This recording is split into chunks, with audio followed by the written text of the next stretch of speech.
Hello, everyone. Omni-sensei here with What If I Was Reborn as Tony Stark, Part 4. If you enjoy this content, smash the like button. If you haven't already, subscribe to the channel. Don't forget to check out the original story linked in the description. The ride back had been tense, not because of the near-death experience, nor because of the insane revelations Tony had dropped on him. No, what unsettled Howard the most was the feeling that something much bigger was happening behind the scenes. By the time he landed at S.H.I.E.L.D. headquarters, he had already reviewed every detail of the attack a dozen times in his head. Too coordinated, too clean. Whoever was behind it wasn't some third-rate mercenary group. Not to mention that unknown cyborg girl who saved him. And that scared him more than he cared to admit. As he exited the helicopter, his old friend was already waiting for him. Nick Fury stood near the edge of the landing pad, arms crossed, his long coat shifting slightly in the wind. His one good eye was locked onto Howard, and for once, the usual sharp humor in his expression was absent. Howard sighed, straightening his tie as he approached. "You look like hell, Fury." Fury didn't even blink. "Funny. I was about to say the same to you." Howard smirked, but it didn't reach his eyes. "Well, you're not wrong. It's been a long damn night." Fury exhaled, his voice dropping slightly. "Walk with me." They made their way down the corridors of S.H.I.E.L.D. HQ, passing by rows of agents, analysts, and security personnel. Howard noticed the way some of them looked at him, like they already knew about the attack. Fury didn't speak until they reached his private office. The moment the doors shut, the security locks engaged with a soft hiss. Howard turned, folding his arms. "All right, Fury, tell me you have some good news." Fury didn't sit. Instead, he moved toward the reinforced window, looking down at the S.H.I.E.L.D. operations floor below. "You're not gonna like what I have to say." Howard's jaw tightened. "That bad?" Fury finally turned to face him, his expression unreadable. "Last night, just as you were attacked, I lost contact with 2 members of the World Security Council." Howard's fingers twitched. "Who?" "Yen and Rockwell," Fury said, his voice grim. "No distress signals. No warnings. Just radio silence." Howard frowned. "And you're just now telling me this?" Fury gave him a look. "I didn't have confirmation until this morning." He tapped a few keys on his desk, and a holographic screen appeared, displaying 2 files. One for Councilman Yen and the other for Councilman Rockwell. Fury gestured toward the files. Both of them were key figures in global security oversight. Yen was pushing for tighter international regulations on enhanced individuals. Rockwell was overseeing defense technology contracts. Neither of them is the type to just disappear without a trace. Howard narrowed his eyes. "And let me guess. This morning, they were suddenly replaced?" Fury nodded, his voice sharp. "Yeah, 2 new council members. No official statements, no explanations. Just swapped out like spare parts." Howard exhaled through his nose. "So, worst case." Fury's expression darkened. "Worst case, they're dead. And whoever replaced them is working for someone we don't see yet." Howard muttered a curse under his breath. "Jesus." Fury walked over to his desk, leaning on it slightly. "It's not just them, Howard. Something is happening at a level we don't have eyes on yet. Your attack? Their disappearance? Too much of a coincidence." Howard's mind raced. "So, what do we do?" Fury studied him for a long moment. "We move carefully. If there's a hidden enemy inside S.H.I.E.L.D. or higher up in the council, we can't just go barging in." Howard exhaled, running a hand through his graying hair. "All right, you do your digging. I'll do mine." Fury nodded. "Already on it." Howard turned to leave but hesitated for a second. "And Peggy?" Fury raised an eyebrow. "What about her?" Howard kept his face neutral. "I need to see her." Fury's expression didn't change, but Howard caught the way his shoulders stiffened ever so slightly. "She's under heavy security. You know that." Howard scoffed. "Come on, Fury. You think I'm gonna do something reckless?" Fury's face remained unreadable. "That's exactly what I think." Howard smirked. Just let me talk to her. Fury was silent for a moment. Then he sighed. Fine. But if this is about the serum trial, I can't promise she'll listen. Howard gave him a half smile. Oh, she'll listen. Fury's eye narrowed slightly, but he didn't press further. She's in the lower wing. You've got 10 minutes. Howard nodded and headed out. He didn't have 10 minutes. He had 1. What if he was right about what was happening inside S.H.I.E.L.D.? Then Peggy Carter was in more danger than she knew, and he wasn't about to let her go down without a fight. S.H.I.E.L.D. Medical Wing. Secure quarters. The security was tight. Too tight. Howard had been inside S.H.I.E.L.D. facilities enough times to know how their protocols worked. But this was overkill. Armed guards at every entrance. Biometric locks. Surveillance drone. They weren't just protecting Peggy. They were keeping her trapped. Howard walked up to the main security checkpoint, giving the stationed officer his best businessman smile. Howard Stark, here to see Agent Carter. The guard hesitated, scanning his ID. 1 moment, sir. As the system processed his credentials, Howard felt the faintest itch at the back of his neck. Something was wrong. Then, the doors unlocked. The guard nodded. You're clear. Howard stepped inside, keeping his posture relaxed, his hands in his pockets. Peggy's room wasn't a hospital room. It was a containment unit. Reinforced walls. No windows. No unsecured access points. Howard's stomach twisted. The moment he stepped inside, Peggy turned toward him from where she sat on the edge of the bed. Even at her age, she was still sharp. Her eyes locked onto him immediately, reading him like an open book. Howard, she said, her voice calm but firm. What the hell is going on? Howard shut the door behind him, keeping his tone casual. That's what I was about to ask you. Peggy's eyes flicked toward the security camera in the corner. Howard followed her gaze, and then he smiled. He put his hand in the pocket and pressed a little button. It'll override the current footage into a little loop. Well, he has the highest level of clearance like Fury, so over the years, he replaced most of the technology related to security and weapons with Stark Industries tech. A little loop like that was a child's play to him. Peggy raised an eyebrow.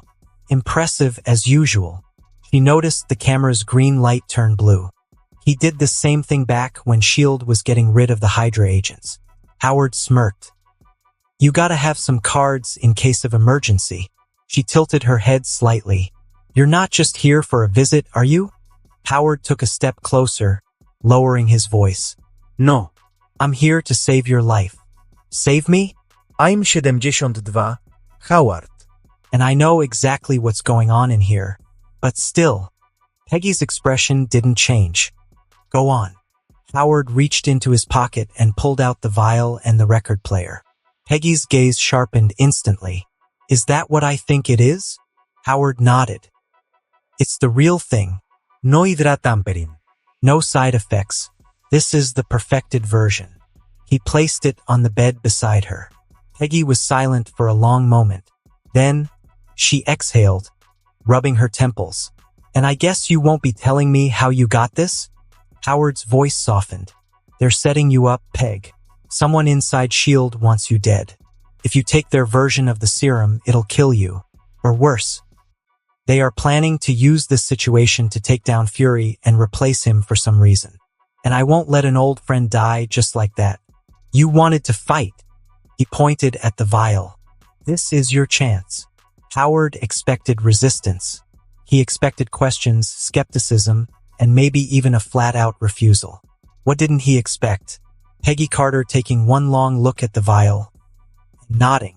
All right, she said simply. How do we do this? Howard blinked. Wait, just like that? Peggy tilted her head, amused. Oh, come now, Howard. You wouldn't risk your neck to smuggle this in unless you were absolutely sure. And if you're absolutely sure, then I trust you. Howard exhaled, shaking his head with a half smile. You always were a pain in the ass, Carter. She smirked. Yeah, what can I say? It's one of my charms. Howard chuckled before getting serious. He tapped the vial lightly. All right, listen.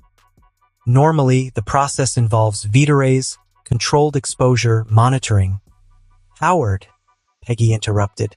I don't have time for a science lecture. How does this work?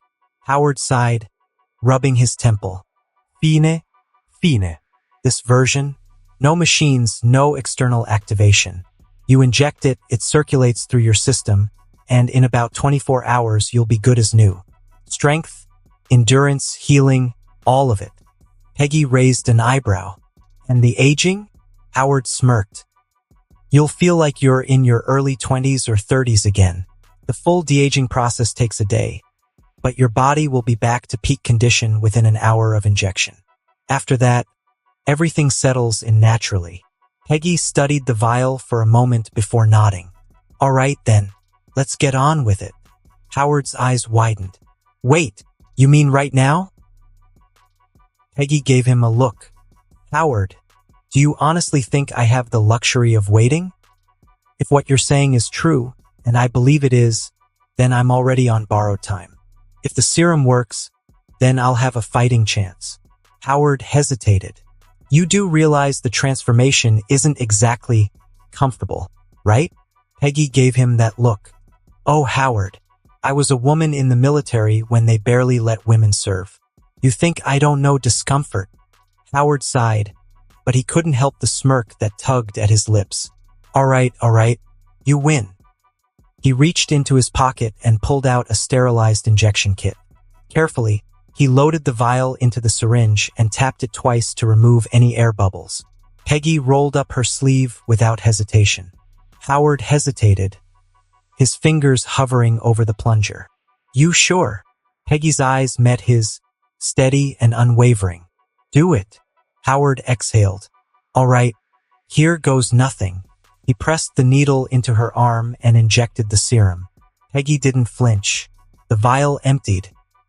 Howard pulled the needle out and pressed a small bandage over the injection site. And now we wait. Howard checked his watch. He still had 7 minutes before security started asking questions. Peggy flexed her fingers, rolling her shoulder like she could already feel the serum working. She glanced at the small round record player he had placed beside the vial. And this? She asked, picking it up. You brought me a record player too? Howard shrugged. Not my idea. The person who gave me the serum wanted you to have it. Peggy raised an eyebrow. And you don't know what's inside? Howard shook his head. Nope, just told to make sure you got it. He wasn't lying, not really. He just left out the part where Tony was the one who gave it to him. Peggy studied his face for a second, like she knew he was holding something back. But instead of pressing, she turned her attention to the device. It wasn't an ordinary record player. It was small, smooth, and had just one button on the top. Without hesitation, she pressed it. A holographic map flickered to life above the device. Howard's eyes widened. Well, that's new. The map showed the Arctic. Cold, empty, endless ice, except for a single red dot. Over the red dot, glowing words appeared. Location of Steve Rogers. Howard felt his breath catch in his throat. He turned to Peggy. She was staring at the map, frozen, her hands clenched tight. More words appeared beneath the red dot. He's frozen in ice. Recovering him would be hard. Shield cannot be trusted yet. Solve the situation inside Shield. Keep your emotions in check. Don't do anything stupid. If they can make a scapegoat out of you, just imagine what they would do to him. 1 week is all you have. That serum you took is more than just your regular SSS. You will know soon enough. Take down the traitor and meet me at the location. 1 week is all I can give you. Good luck. Silence filled the room. You gotta be kidding me. Oh, Tony. These things you are doing ain't good for my heart. Howard swallowed hard. Well, that's not what I expected. Peggy took a slow breath, her voice steady but sharp. Who gave this to you, Howard? He hesitated. He could tell the truth. He could tell her it was Tony. But if he did, she'd have more questions. Dangerous questions. So instead, he just said, someone who wants to help. Peggy didn't look away from the map. Her fingers hovered over the red dot. tracing it like she could reach through the projection and pull Steve out of the ice herself. Howard knew that look. She wasn't just going to sit here and do nothing. She found a little ray of hope after so many years, and she won't let it go. She was already planning how to get him back. The player disintegrated into dust before their eyes, the holographic projection flickering out as if it had never existed. A faint hum lingered in the air for half a second, then silence. Peggy's eyes remained locked on the empty space where the map had been. Her fingers, still hovering in midair, slowly curled into a fist. Howard exhaled, running a hand through his hair. Well, that's one way to make sure no one traces it. Peggy didn't respond right away. Instead, she sat back, taking in a deep breath before finally speaking. Howard. Her voice was even, but there was an edge to it. What are the chances that what I just saw is true? Howard didn't hesitate, didn't even blink. 100%. Peggy turned sharply to face him, searching his expression for any sign of doubt. She found none. Just like that, she pressed. You're certain? Howard folded his arms. Peggy, you know me. I don't say things like that unless I mean it. If this was some wild theory or a half-baked guess, I'd be the first one picking it apart. But the person who gave me that player, the person who gave me that serum, he shook his head. They don't deal in maybes. If they say Steve's out there, then he is. Peggy exhaled, her gaze dropping to the floor. For a long moment, she was silent. Then softly, she asked, Who? Howard hesitated. He could feel her looking at him, waiting. And for a split second, he considered telling her the truth about Tony. But he knew Peggy. He knew how she operated. If she knew Tony was involved, she'd demand to meet him and demand answers. And that wasn't an option. Not yet. So instead, he gave her the only answer he could. As the message said, 1 week. Solve the situation here and then meet him at the location. Sorry, Peggy. I can't put him at risk. She stood, rolling her shoulders again, as if testing the serum's effects. Already, Howard could see a difference. The stiffness in her joints was fading, the exhaustion in her posture easing. She was getting stronger, and if she was getting stronger, that meant whoever was trying to keep her locked away, they were running out of time. Peggy met Howard's gaze, eyes sharp and filled with something he hadn't seen in decades. Determination. I have 1 week, she said, repeating the words from the message. 1 week to take down a traitor in S.H.I.E.L.D. and set things right. Howard nodded. Yeah, and I have a feeling it's going to be the longest damn week of our lives. Peggy smirked. Then we'd better get started. Howard grinned. That's the Peggy Carter I know. But we'll start tomorrow. Or you can always do it the good old way. You know, smash through everything and beat up a few agents for information. That'd depend on the serum's effect. Just be ready tonight, she said, clenching her fists. That night, Peggy couldn't sleep. She lay on the bed, staring at the ceiling, her mind racing. The message, the serum, Steve. Everything was swirling in her head. Then it began. A strange warmth spread through her body, starting from the injection site in her arm. It wasn't painful, but it wasn't comfortable either. Felt like her blood was heating up, moving faster, changing. She sat up, gripping the edge of the bed as a wave of dizziness hit her. Her heart pounded, her muscles tensed. Then she felt it. The stiffness in her joints faded. The aches and pains she had lived with for years disappeared, melting away like they had never been there. Her hands, once lined with age, became smoother before her eyes. She rushed to the small mirror on the wall. Her face was changing. Wrinkles softened, then vanished. Her silver hair darkened, returning to the rich brown it had been in her youth. Her eyes, once dulled by time, grew sharp and bright. Her breathing quickened. She touched her face, feeling smooth skin and firm muscles. Then came the real change. Her body burned, not with pain but with power. Strength filled her limbs. She clenched her fists, and for the first time in decades, she felt unbreakable. Her posture straightened, her muscles firmed. She was young again, Peggy took a deep breath. She felt alive, more alive than she had in years. As for the cameras, Howard took control of them after leaving Peggy's room. Peggy took a deep breath and clenched her fists. The surge of strength in her body felt unreal, but there was no time to question it. She had a mission. She stepped toward the heavy metal door and gripped the edges. The thick steel groaned under her grip. With a sharp breath, she pulled. Metal bent like it was nothing. The door ripped open, and the sound of tearing steel echoed through the hallway. The guards outside snapped to attention. "Stand down," one of them ordered, raising an electric baton. "What the hell? Who is she?" The other one aimed his taser. Peggy stepped forward. They moved fast. She barely had time to react before they attacked. An electric baton struck her shoulder. Blue sparks crackled over her skin. She braced for pain, for the numbing shock, but felt nothing. The second guard jabbed a taser into her ribs. The prongs dug into her skin.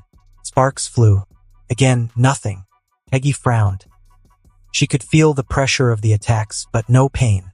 No weakness. If anything, the shocks only made her more aware of how strong she had become. She moved. Fast. Her fist struck the first guard, sending him flying into the wall. He crumpled, groaning. The second tried to swing at her, but she caught his wrist, twisted it, and sent him crashing to the floor. The third aimed a sonic gun at her. A deafening pulse of energy blasted through the hallway. Peggy staggered back, ears ringing. Annoying, but not enough. She pushed forward, grabbed the sonic gun, and crushed it in her hands like it was made of paper. The guard's eyes widened in fear.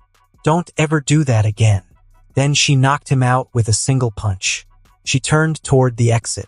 As soon as she opened the gate, bang! A sharp, burning pain tore through her leg. She gasped, stumbling forward. Bang! Another bullet hit her other leg. She collapsed to one knee. The pain was intense. Real. A shock after feeling invincible just moments ago. She gritted her teeth, forcing herself to stay focused. Armor-piercing bullets, huh? She looked up. A new group of guards stood at the end of the hallway. Black armor, heavy rifles, lethal unit. They weren't holding back. Peggy braced for another shot, but before they could fire again, something strange happened. The pain in her legs faded. She glanced down. The bullet wounds were closing. Muscle and skin knitting together right before her eyes. Wow! Instant régénération. The guards hesitated, watching in shock. Then Peggy heard a voice in her head. She was shocked for a moment but quickly recovered. "What are you waiting for? You have instant regeneration. Fight till your heart's content. Get used to your new body. And no worries, you won't die. Oh, if you are wondering, who am I? Well, I made that serum and there are countless nanites running in your body. I'm simply speaking through them. So chop chop. You have 15 minutes to get out of there." Peggy smirked. Then she stood. Their hesitation cost them. She lunged. Peggy grinned as she stood tall. The pain in her legs had vanished. The bullets had done nothing. The wounds were already healed. The guards hesitated. They had just shot her twice. And yet here she was, standing like nothing had happened. Peggy cracked her knuckles. My turn. She moved fast. Faster than she thought possible. In a blink, she was right in front of the first guard. His eyes widened in shock. Ha ha ha. To think I'd be running again and this fast. She grabbed his rifle and crushed it like it was made of paper. His mouth fell open, but before he could react, she punched him in the chest. Hard. He flew backward, crashing into two other guards. All three of them went down like bowling pins. The remaining guards snapped out of their shock. They raised their weapons and fired. Peggy moved. Her body reacted before she even thought about it. She dodged left, then right, weaving between the bullets like she had been doing this her whole life. Felt natural, instinctive. One bullet grazed her shoulder. The skin broke for a second and then healed almost instantly.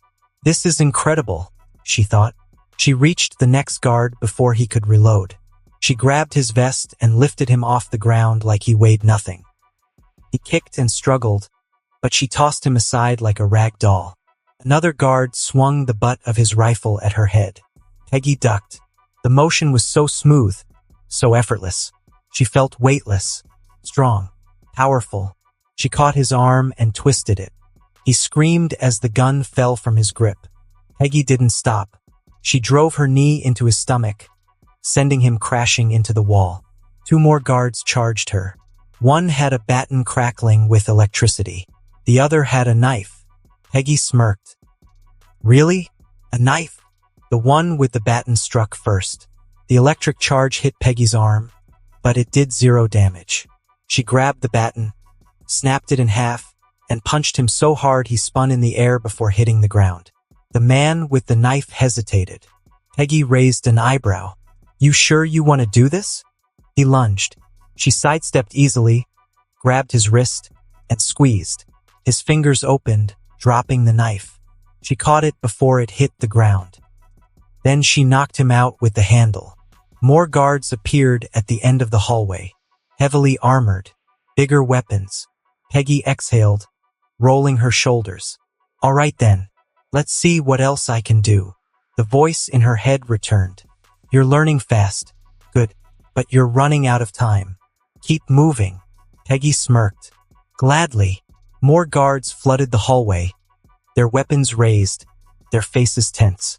They had seen what she could do, but they weren't backing down. Stand down. One of them ordered. You're outnumbered. Peggy laughed. Am I? Before they could fire, she charged.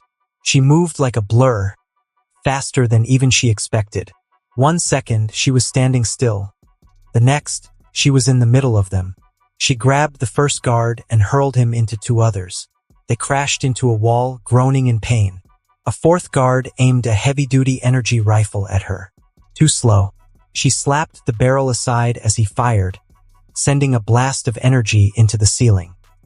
Sparks rained down as she punched him in the gut. He crumpled instantly. A 5th guard tried to hit her with a stun baton. She caught his wrist mid-swing and twisted it. He screamed as she disarmed him and knocked him out with the same baton. Left side. The voice in her head warned her just in time. She ducked as a high-speed projectile whizzed past her ear. Sniper. Her eyes snapped toward the far end of the hall. They're up on the balcony. A shield marksman, adjusting his aim. Peggy moved. She grabbed a fallen guard's rifle and hurled it like a spear. It slammed into the sniper, knocking him off balance. He fell backward, crashing out of sight. Clear. For now.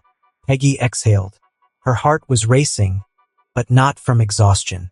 She felt alive, stronger than she ever had before. She turned and sprinted down the hall. Every step felt light and effortless. The control room wasn't far now.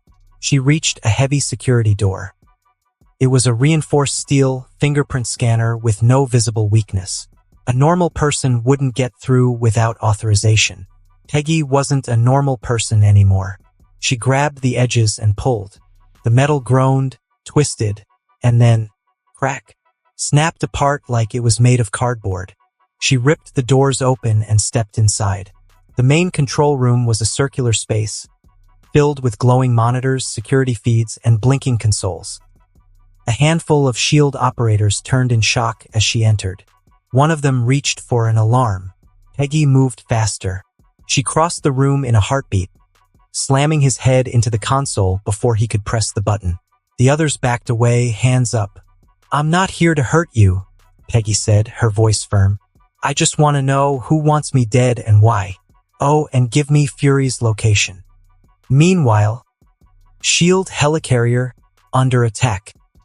Gunfire echoed through the hallways of the SHIELD helicarrier. Fury crouched behind cover, reloading his pistol with quick, practiced movements. Across from him, Howard Stark was doing the same, his expression tense but focused. They just keep coming, Howard muttered, ducking as bullets whizzed past his head. Fury gritted his teeth and fired back. I thought we cleared out the Hydra rats years ago. Yeah, well, looks like they were hiding under the damn floorboards. Howard snapped, taking a shot at an enemy agent before ducking back behind cover. Down the hall, Hydra agents were advancing in tight formation, their weapons trained on Fury and Howard. They moved with precision, their tactics too well coordinated. Leading them were two figures Fury recognized immediately, Grant Ward and Valentina Allegra de Fontaine. Ward smirked, his rifle steady. Out of bullets yet, Director. Fury narrowed his eyes. Not yet. Valentina chuckled, stepping forward. Come on, Fury. You know how this ends. Just surrender, and I promise we won't kill you. Right away. Howard scoffed. Wow, what a generous offer. Ward tilted his head. You should listen, Stark. You're outnumbered, outgunned, and judging by how you're sweating, almost out of ammo. Howard wiped his forehead. Yeah, well, that's just because it's hot in here. Fury gave him a look. You got a plan, Stark? Because I'm running low. Howard checked his pockets. Well, I got one grenade, a busted communicator, and a really strong urge to punch that guy in the face. He pointed at Ward. Ward grinned. Go ahead. Try it. Fury sighed. That's not a plan, Stark. Howard shrugged. Okay, fine. But you better not ask any questions and keep whatever you see a secret. He checked the wristwatch Tony gave him. He had no idea what was inside it. A weapon, armor, he just hoped it would help. He pressed the button on the side. Nanites flowed out of the watch, spreading over his body like liquid metal. In seconds, they formed a red and silver high-tech suit. A glowing HUD flickered to life before his eyes, showing data, enemy positions, and even his own heartbeat. Howard blinked. Huh. Fury stared. What the hell, Stark? Wow. Nanotechnology? Howard flexed his fingers, feeling the smooth armor shift with him. I have no idea. Howard turned his wrist slightly, and the HUD flickered with new data streams. Targeting reticles, enemy vitals, and movement trajectories are all displayed in rapid succession. Then, a voice, unmistakably artificial, spoke in his ear. Hermes M2 online. Situation. Hostile engagement detected. Immediate action required. Howard raised an eyebrow. Yeah, no kidding. Select combat mode. Lethal/non-lethal. Howard frowned. He wasn't in the business of senseless killing. Not unless absolutely necessary. Hydra scum or not, these people had information. They could tell him who was pulling the strings. Non-lethal, he said. I want to ask these guys some questions when we're done. Acknowledged. Fury, still crouched behind cover, eyed Howard warily. You sure you know what you're doing, Stark? Howard smirked inside the helmet. Not even a little bit. Auto combat mode available. Activate. Howard hesitated. Auto? As in, you fight for me? Affirmative. Auto combat mode allows full AI-assisted engagement, optimizing efficiency and reaction time beyond human limitations. Howard exhaled sharply. Time was running out, and he wasn't about to fumble with controls he didn't understand. All right, Hermes, do your thing. Auto combat mode, engage. Acknowledged. Initiating combat protocole. The second the command was given, Howard's body moved. His right arm snapped up, a pulse of concussive energy firing from his palm. The blast hit a Hydra agent square in the chest, launching him backward into two others. Before they could react, Howard's legs propelled him forward in a burst of speed. Whoa! He yelped as the suit guided his movements. A Hydra soldier swung a baton at his head. Howard's body moved effortlessly, avoiding the strike.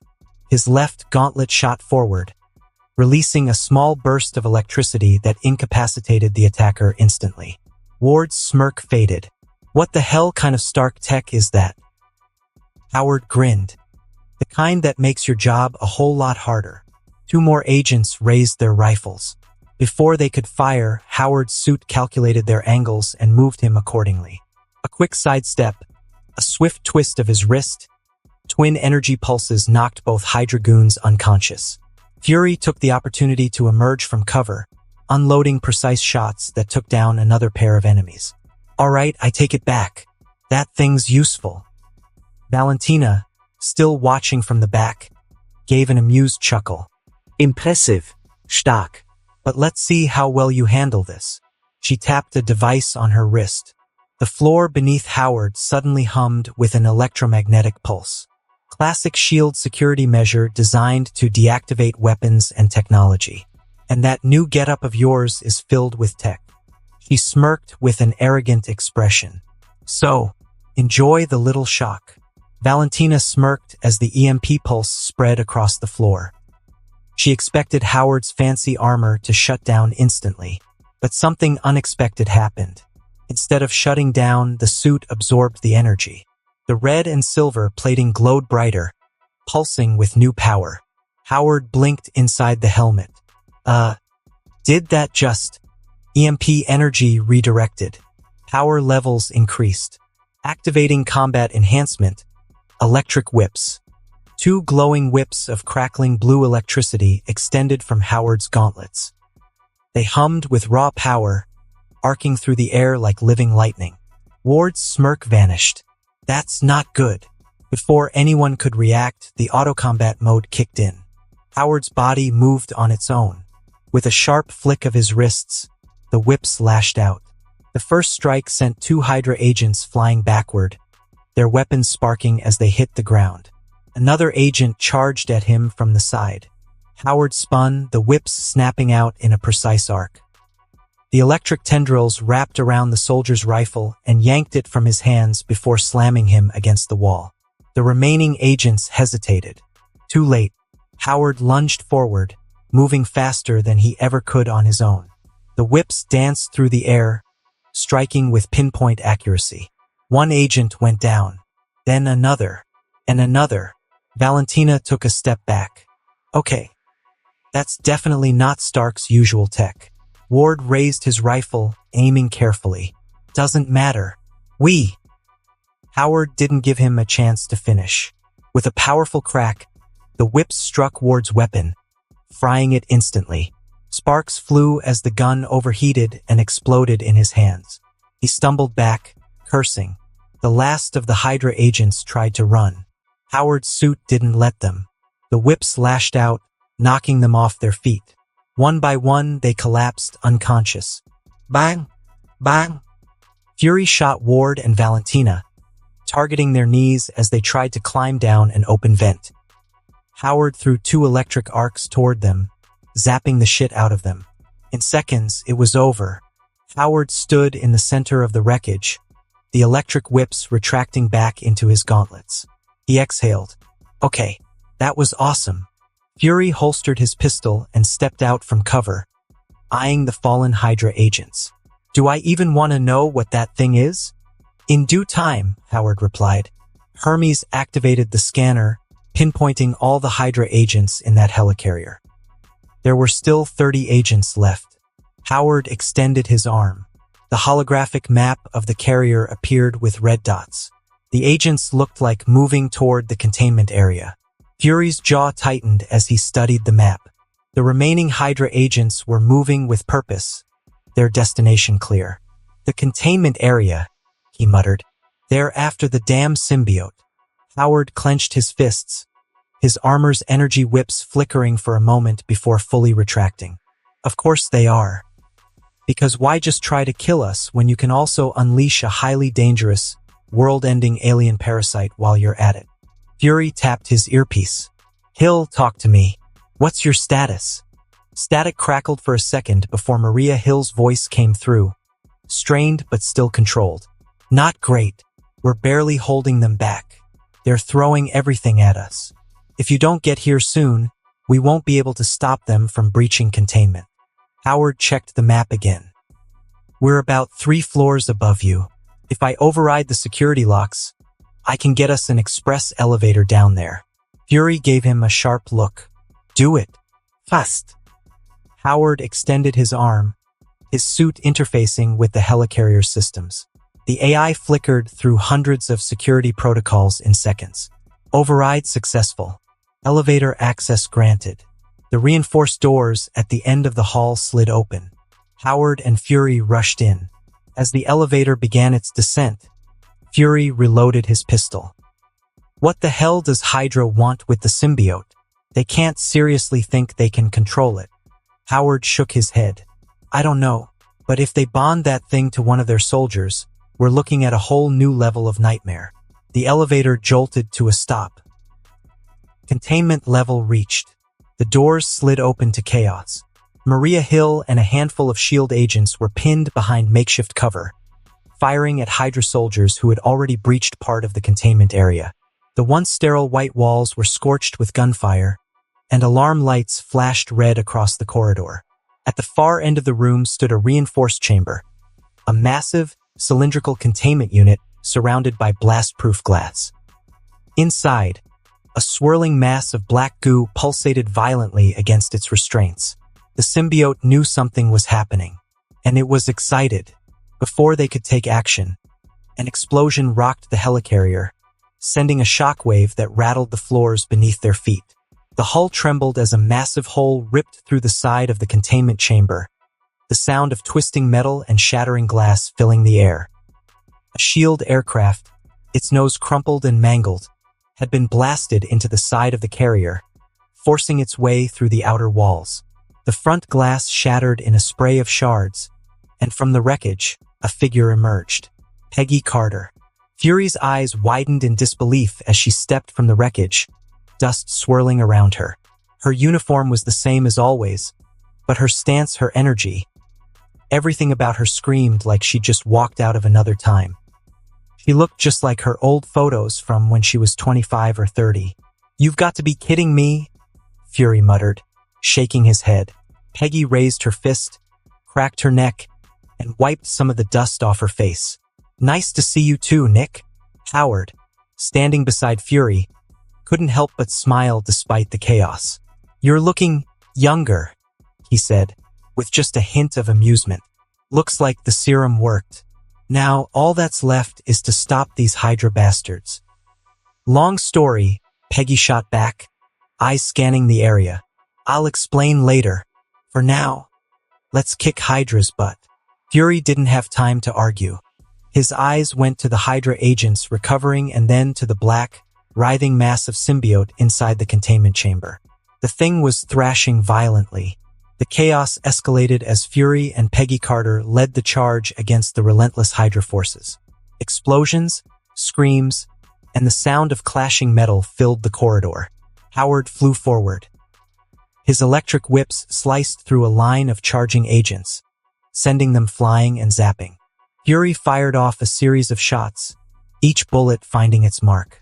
Peggy moved like a shadow between them, her fists and acrobatic strikes taking down any Hydra soldier who dared come close. She even took some bullets to save the other S.H.I.E.L.D. agents. Then her regeneration kicked in.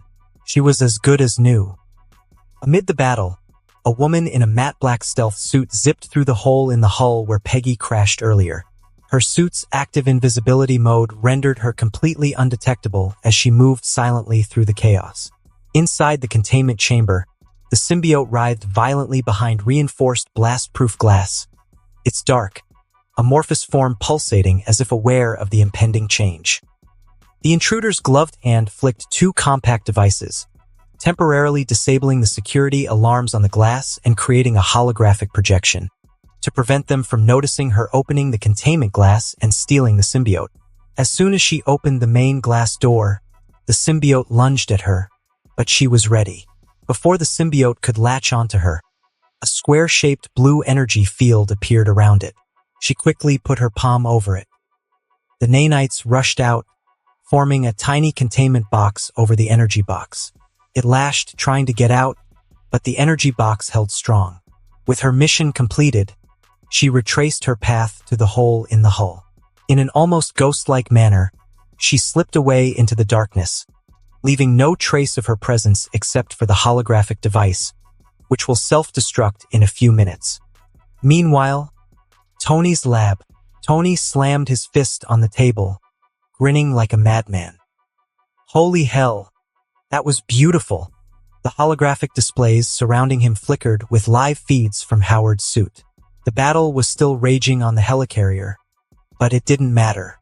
Milena had already slipped away, undetected. Hydra, S.H.I.E.L.D., even Peggy Carter herself, None of them had a damn clue. He leaned back in his chair, watching the playback of the extraction. Slowing it down, frame by frame, he admired the perfection of how Milena neutralized the alarms, the seamless way she contained the symbiote, and her effortless escape through the breach. Right under Fury's big damn nose, Tony chuckled, shaking his head. God, I love it when a plan comes together. Really now? Yelena, sitting beside him, raised an eyebrow. What? I knew S.H.I.E.L.D. was hiding something. That's why I had Milena follow Dad. Just never thought it'd be a freaking symbiote of all things, he replied, leaning back. What's a symbiote? Judging from how those Hydra agents were throwing everything, it must be something dangerous, right? She asked out of curiosity. Dangerous? Well, more than dangerous. And the one who created it, let's just say, it's a threat even I won't be able to face right now, Tony sighed. So, Yelena raised an eyebrow. That thing being on Earth. Yup, not a good sign. Hopefully, we might be lucky. He gave a side nod. Null, just stay asleep, please. Yelena crossed her arms and leaned back in the chair, staring at the holographic screen in front of her. The battle footage from Howard's suit played in a loop, showing the Hydra agents storming the containment area.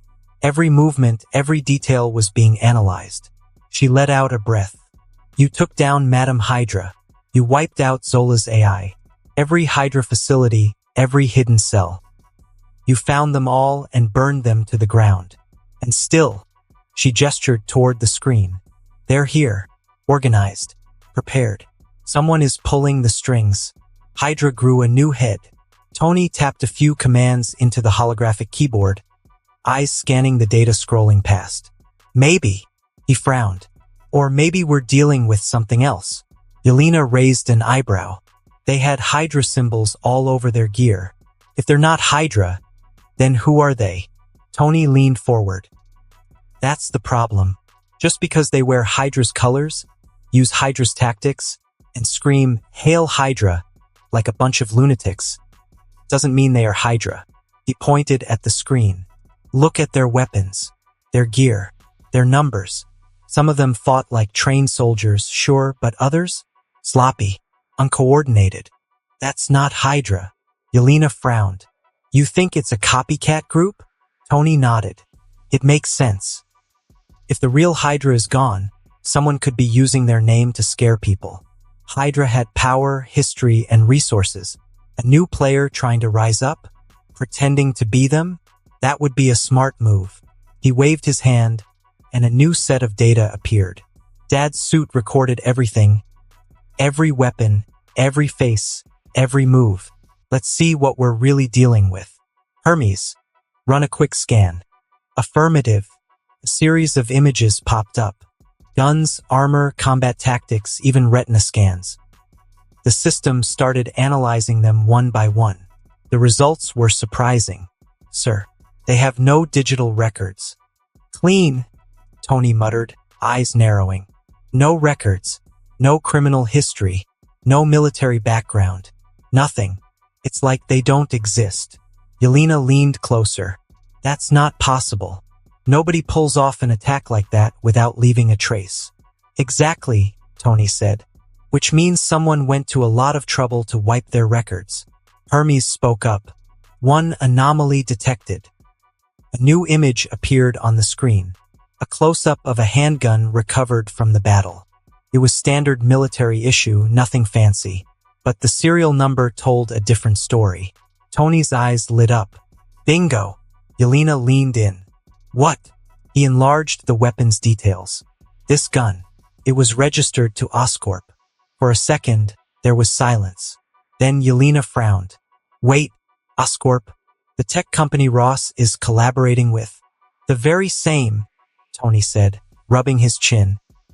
That means either someone at Oscorp is arming these guys, or Oscorp is these guys. Yelena sat back. So what now? Tony grinned. Now. Things just got a whole lot more interesting. He knew about the fact that Norman was trying to create his own version of SSS with government funds in secret, thanks to his past life's knowledge. With Ross involved, he was getting more than enough funds and manpower. So this is how Norman is playing the game, huh? If I were to guess, they somehow got their hands on Hydra's SSS formula and tried to recreate the serum. But the fact is I've no idea which version of Norman this one is. So, there are many variables involved. Tony closed his eyes for a moment, rubbing the corner of his eyes as his thoughts ran wild as usual. Ross knew about the symbiote and wanted it for himself, so he joined hands with Norman, assassinated the World Council leaders who refused to support them, placed their men in their empty seats, and created this mess. His plan was probably to get Peggy killed, pin the blame on Fury, get government support to his side, and take over S.H.I.E.L.D. That way, Ross would get both the symbiote and S.H.I.E.L.D., and Norman will get to supply weapons and technology. It's a win-win situation for both. However, things went south when Peggy took Tony's serum, reached peak human form, and burst out of her room, looking for answers. Ross had to amp up his plan and at least get the symbiote. So he openly attacked using Hydra's name and guise. Or it could be Norman manipulating Ross to get the symbiote. If this were the game version, then Norman would need the symbiote to fix Harry's disease. Or he just wants it for experiments. And I've no idea if he took the faulty serum yet. Tony sighed. So, are you going to say something or just think and sigh? Yelena asked. Tony let out a long breath, then turned to Yelena, his expression sharpening. All right, enough thinking. Time for some action. Yelena raised an eyebrow. Finally, I was starting to think you just wanted to sit here and brood all day. He smiled a little, shaking his head. As much as I love a good brooding session, we've got work to do. I need you to take some of your widows and do what you do best. Infiltrate. Yelena's eyes lit up with interest. Now we're talking. Oscorp. And Norman's home, Tony said, pulling up a detailed map of the Oscorp Tower and Osborn's personal residence. I need everything. Every single detail on his company, his personal life, his side projects. Everything. If he so much as sneezes in an unusual pattern, I want to know about it. Oh, and look at these black areas. Jammers. Can't get in. So, do plant some bugs while you are at it. She leaned forward, studying the data with a wolfish grin. You really think Osborn is behind this whole mess? Tony crossed his arms. I don't believe in coincidences. Oscorp weapons in the hands of ghost soldiers? Ross backing this whole thing? Hydra's name being used as a distraction? Norman's involved. I just don't know how deep. I need evidence. Yelena cracked her knuckles. Good. I was getting bored of this peaceful lifestyle. Missions keep me sharp. He chuckled. Then this one's gonna keep you razor sharp. Take a widow team, go dark, and dig up everything. If Norman has skeletons in his closet, I want them laid out on my table. Yelena stood up, stretching her arms. Infiltration, espionage, a little breaking and entering. Sounds like a perfect night. Tony nodded. Be careful. Osborn isn't an idiot. He'll have countermeasures. Yelena smirked. We got your suits and your skills. Fair enough.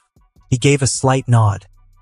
She turned, already sending silent signals to her widow network through her wrist device. Within seconds, encrypted messages were sent, and her best operatives were mobilizing. Tony watched her go, then looked back at the holographic screen. His gut told him they were just scratching the surface of something much bigger, and that was the part that worried him the most. Meanwhile, back on the S.H.I.E.L.D. helicarrier, the helicarrier groaned under its own weight as it finally stabilized, emergency thrusters kicking in to correct its descent. Smoke still hung in the air, the aftermath of the intense battle against Hydra or whoever they truly were. Howard retracted his energy whips, his armor cooling down after the sustained combat. Fury stood among the fallen agents, scanning the wreckage. Peggy wiped the blood from her lip and checked on the S.H.I.E.L.D. operatives who were still standing. Maria Hill gave a thumbs up, signaling that their forces were back in control. Well, that was fun, Howard muttered, rolling his shoulders. Let's not do that again. Fury ignored him, turning toward the containment unit. The reinforced chamber that had once held the symbiote was still standing. But the real problem? The symbiote was gone. Shit! Fury cursed, moving toward the wreckage. His sharp eyes scanned the scene. Tell me someone saw what happened here. Hill quickly accessed the security system, but her frown deepened as she tapped through the holographic interface. Sir, the footage is corrupted. I can't get a clear visual of what happened in the last 5 minutes before the attack ended. Peggy stepped forward, her brows furrowed. You're saying someone stole the symbiote while we were in the middle of the fight? Not just stole it, Howard muttered, running his suit's scanners over the scene. They took it without leaving a single trace. No DNA, no energy signatures, nothing. Fury's eyes darkened. That means this wasn't some random Hydra grunt. He turned to Hill. Get me a list of anyone who boarded the carrier in the last 24 hours. I want names, clearance levels, any suspicious activity. Everything. Che, what a mess. Hill nodded and moved to a nearby console. Peggy glanced at the containment unit. This thing is too dangerous to be out there. If someone took it, they knew exactly what they were doing. Howard sighed, rubbing his temple. Great. First, we get ambushed by Hydra. Now we've got a missing alien parasite with enough destructive potential to wipe out a city or the world. A few hours later, Horizon Island. Melina landed before Tony's lab. Infiltration mission, Oscorp. Midnight, Manhattan, New York. The city was quiet from above. Yelena stood on the edge of a rooftop across from Oscorp Tower. The building was tall, silver, and surrounded by high-tech security measures. Lights still glowed on a few floors, but most of it was dark. Behind her stood 3 widows. Skilled, silent, dangerous. They wore the new generation stealth suits that Tony developed after his fight with the Red Room. He added more firepower and defense with improved kinetic dampeners while maintaining the suit's stealth aspect. Each suit has the classic invisible mode, which was perfect for this job. They scanned the security around the place and the guards' patterns. Then there were those annoying drones and laser traps. Well, not that it matters to them. Yelena tapped her ear. Comms check. Each widow responded quietly. Widow 2 online. Widow 3 online. Widow 4 online. Yelena smirked. Let's go hunting. She gave a small nod, and the 4 women flew across the gap, landing on the rooftop of Oscorp Tower without making a single sound. Inside the tower, the security system was top level. Lasers, cameras, motion detectors. But Stark Tech was better. Yelena crouched near a panel and placed a small black disc on it. The disc blinked green. It began to loop the security feed. Eyes are blind, she said. They slipped through the vents, crawling like shadows. Every move was careful. Every breath was quiet. They stopped. This is the lab floor, Widow 3 whispered. Genetics and biochemical research. Yelena nodded. Copy all data and place bugs. Split up. They split up. Widow 2, target. Lab 4310. Widow 2 pushed open the glass door of Lab 4310. Inside, the room was cold and smelled like metal and chemicals. She moved quickly, scanning the computer with a Stark-modified device on her wrist. Files downloaded fast. Her eyes caught a strange glass tank in the corner. It was empty, but there was a small datapad-like device at the base of the tank. She quickly scanned it and found the main data hub that was still connected to this empty tank. Someone must have left it and forgotten to dispose of it. Well, she hacked into it. Mississippi. It would appear someone deleted the data. Would you like to recover the data? Hermes' voice came to her ears. Do it, she ordered. And copy everything. Affirmative. Restoring and copying data. Instantly, the data appeared on her HUD. Author's note. This is the alternate Alex Wilson from Spider-Man 0x. Those who have completed the book know. If you haven't read it, no worries, you don't need to read it to understand. He won't play any role in the story, but his extracted power will. Name, Alex Wilson. Subject, 0x. Experiment number, 2402. Last survivor. Mutation. Immunity. ##note. 5th stage. The subject's mutation makes him immune to every poison, medicine, and disease. Subject 0X survived nuclear radiation. His body started to mutate even further due to our intense tests. He has unlocked his healing ability and tough skin. At first, we thought mutants only have X genes that grant them their power. But Subject 0X's body contains unknown genetic signatures. We have categorized them into multiple categories. 1. Neogene/neogenic mutation. Healing ability. I believe his genes mutated due to our experiments. The immunity mutation is trying to save the host by mutating. I wonder how far it will evolve. Should I just inject him with our experimental spider genes? 2. Feral gene. I have one of my associates sneak behind Mr. Osborn and inject Subject 0X with experimental spider genes. Multiple spider legs ruptured out of the subject's back, and sharp claws came out of his wrists. However, his immunity mutation suppressed the transformation. I'm calling it feral gene. 3. Error. For error. Personal note. Mr. Norman is pushing forward the experiments to extract Subject 0X's mutation. I don't have much time. There's so much I want to test on him and so little time. There's so much to discover. My assistant, Ezekiel Sims, found a rare strain of a mutant gene from one of the natives in the Amazon. I wonder what would happen if we injected this gene into his body. Will he evolve? Will he reject it? Will he die? We did it. I don't care about Norman's goal. Error. Was right. #error. He died during extraction. What a waste. The extracted mutation has been crystallized. #error. So much power just sitting in a safe. I can't steal it due to the #error. What a shame. I need to restart my research again. My next target is Egypt. I've heard the stories of the first mutant. Hopefully, this new journey won't disappoint me. Logging out. Dr. Nathaniel Essex. These bastards. Che. Crystallized mutation. Huh. She thought. Suddenly, a beep. Her HUD showed movement outside. Someone was coming. She stood there silently in her invisible mode. A man in a white coat walked in, yawning. He moved to a console and typed in a password. Then he typed something and logged out. Widow 2 took this chance to hack in and copy everything. Then, when he turned to get coffee, she slipped out silently, leaving no trace. Widow 3, target, armory subsection. In a hidden section, Widow 3 found a weapons lab. Crates full of advanced rifles lined the walls. She scanned them, fake serial numbers. One box was labeled, Shipment, Secure Transfer RR.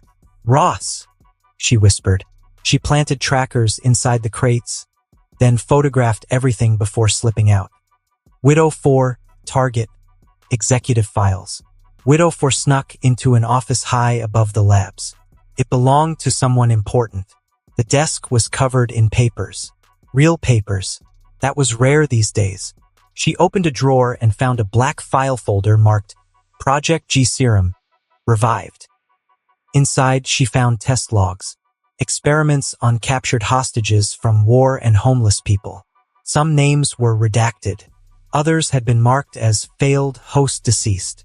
One name caught her eye. Subject, Harry Osborn. Status, unstable. She scanned and recorded everything. Just then, her eyes fell on a digital frame on the desk. Family photo. Norman. Sickly boy, probably Harry. Scan and copy completed. Hermes' voice came to her ears. She left that room. Yelena, target. Norman's private lab. Yelena moved deeper into the restricted area. This was Norman's personal space. The doors were locked tight, but her suit had a Stark-made bypass tool. It hummed softly, then clicked. Inside, it was dark. One green light blinked from a computer. She touched the desk. Suddenly, a hologram appeared. Files, blueprints, and a list of subjects. She found something called Symbiote Interaction Protocol. It showed containment procedures, bonding tests, and even locations where the symbiote might be taken if stolen. One name stood out. Site V. Her eyes narrowed. She copied everything. A noise made her freeze. A small robot floated by the doorway. Patrol drone. She stood still. The suit hid her heat signature and she was in invisible mode, but the drone hovered too close. Then after a quick scan, it left. She stood. 15 minutes later, Yelena crouched behind a sealed elevator shaft door, watching the last flickers of downloaded data complete on her wrist HUD. She looked at the time and knew it was enough for the others to gather data and plant the bugs. She tapped her comm. Widows, regroup. Exfil in 5. We're done here. Pause. Then Widow 2's voice came through. Negative. I found something. We're not done. Yelena's eyes narrowed. Explain. There's a vault down here. Mutation data from subject 0x. And something else. A crystallized mutation. Essex's notes suggest it's powerful. Dangerous. He couldn't steal it. But we can. Since we're already here, we should recover it. Tony would love it. Yelena cursed under her breath. Essex, of course, it's him. Back in the day, Red Room was keeping an eye on Essex due to his IQ and his insane procedures for doing experiments. They wanted to recruit him, but he was declared too dangerous and unstable. So, they have been keeping an eye on his experiments from the shadows. She glanced down the darkened hallway behind her. Every second they stayed, the risk increased. But if Essex thought the thing was worth stealing, if even Norman locked it away, then leaving it behind could be a bigger mistake. Where's the vault? She asked, already moving. Sublevel 7. Right hallway, 3 clicks, 3rd room. There's a hidden biometric panel. Cracked it. I'm standing in front of the vault now. All right, Yelena said. No 3, no 4. Stay on standby. Watch for movement and set up a path out. Copy that, they replied. Yelena moved fast. By the time she arrived, Widow 2 was crouched near a thick reinforced vault door that pulsed with soft blue light. Let's go. The reinforced vault door hissed open with a low groan, releasing a gust of chilled, sterile air. Yelena stepped in beside Widow 2, eyes narrowing at the maze-like corridor ahead. The interior of Sublevel 7 wasn't just a vault. It was a fortress. Rows of reinforced walls stretched ahead, polished to an unnatural sheen, humming with energy fields. Blue biometric sensors blinked on every doorway. Cameras tracked non-existent motion. Pressure-sensitive flooring glimmered faintly under the dim lighting. And walking between all of it were armed guards. Some wore Oscorp tactical gear, complete with high-tech rifles and HUD visors. Others were more unusual. Humanoid security bots, chrome-bodied, patrolled the area. Their joints hissed softly as they pivoted with clockwork precision. Each bot had a mounted energy weapon on one arm and a scanning visor that swept rhythmically across the corridor. Well, looks like a bunch of tiny toys. Tony uses these low-level toys to wash his clothes. Che, I wanted to break them so badly, but Yelena thought, but she had a mission. Yelena and Widow 2 crouched behind a server bank near the entrance, their suits rendering them nearly invisible. Hermes, feed me a security grid, Yelena whispered. A moment later, her HUD lit up with glowing blue lines, marking the motion patterns of the guards, bot patrol routes, laser grids hidden in the walls, and red zones indicating pressure-sensitive areas. Hermes' voice came through her comms. Recommendation: move in 30 seconds. Scanning patterns reveal a 3-second blind spot. Security is heavy but manageable with current camouflage systems. Initiating slow pulse jamming to reduce bot accuracy by 22%.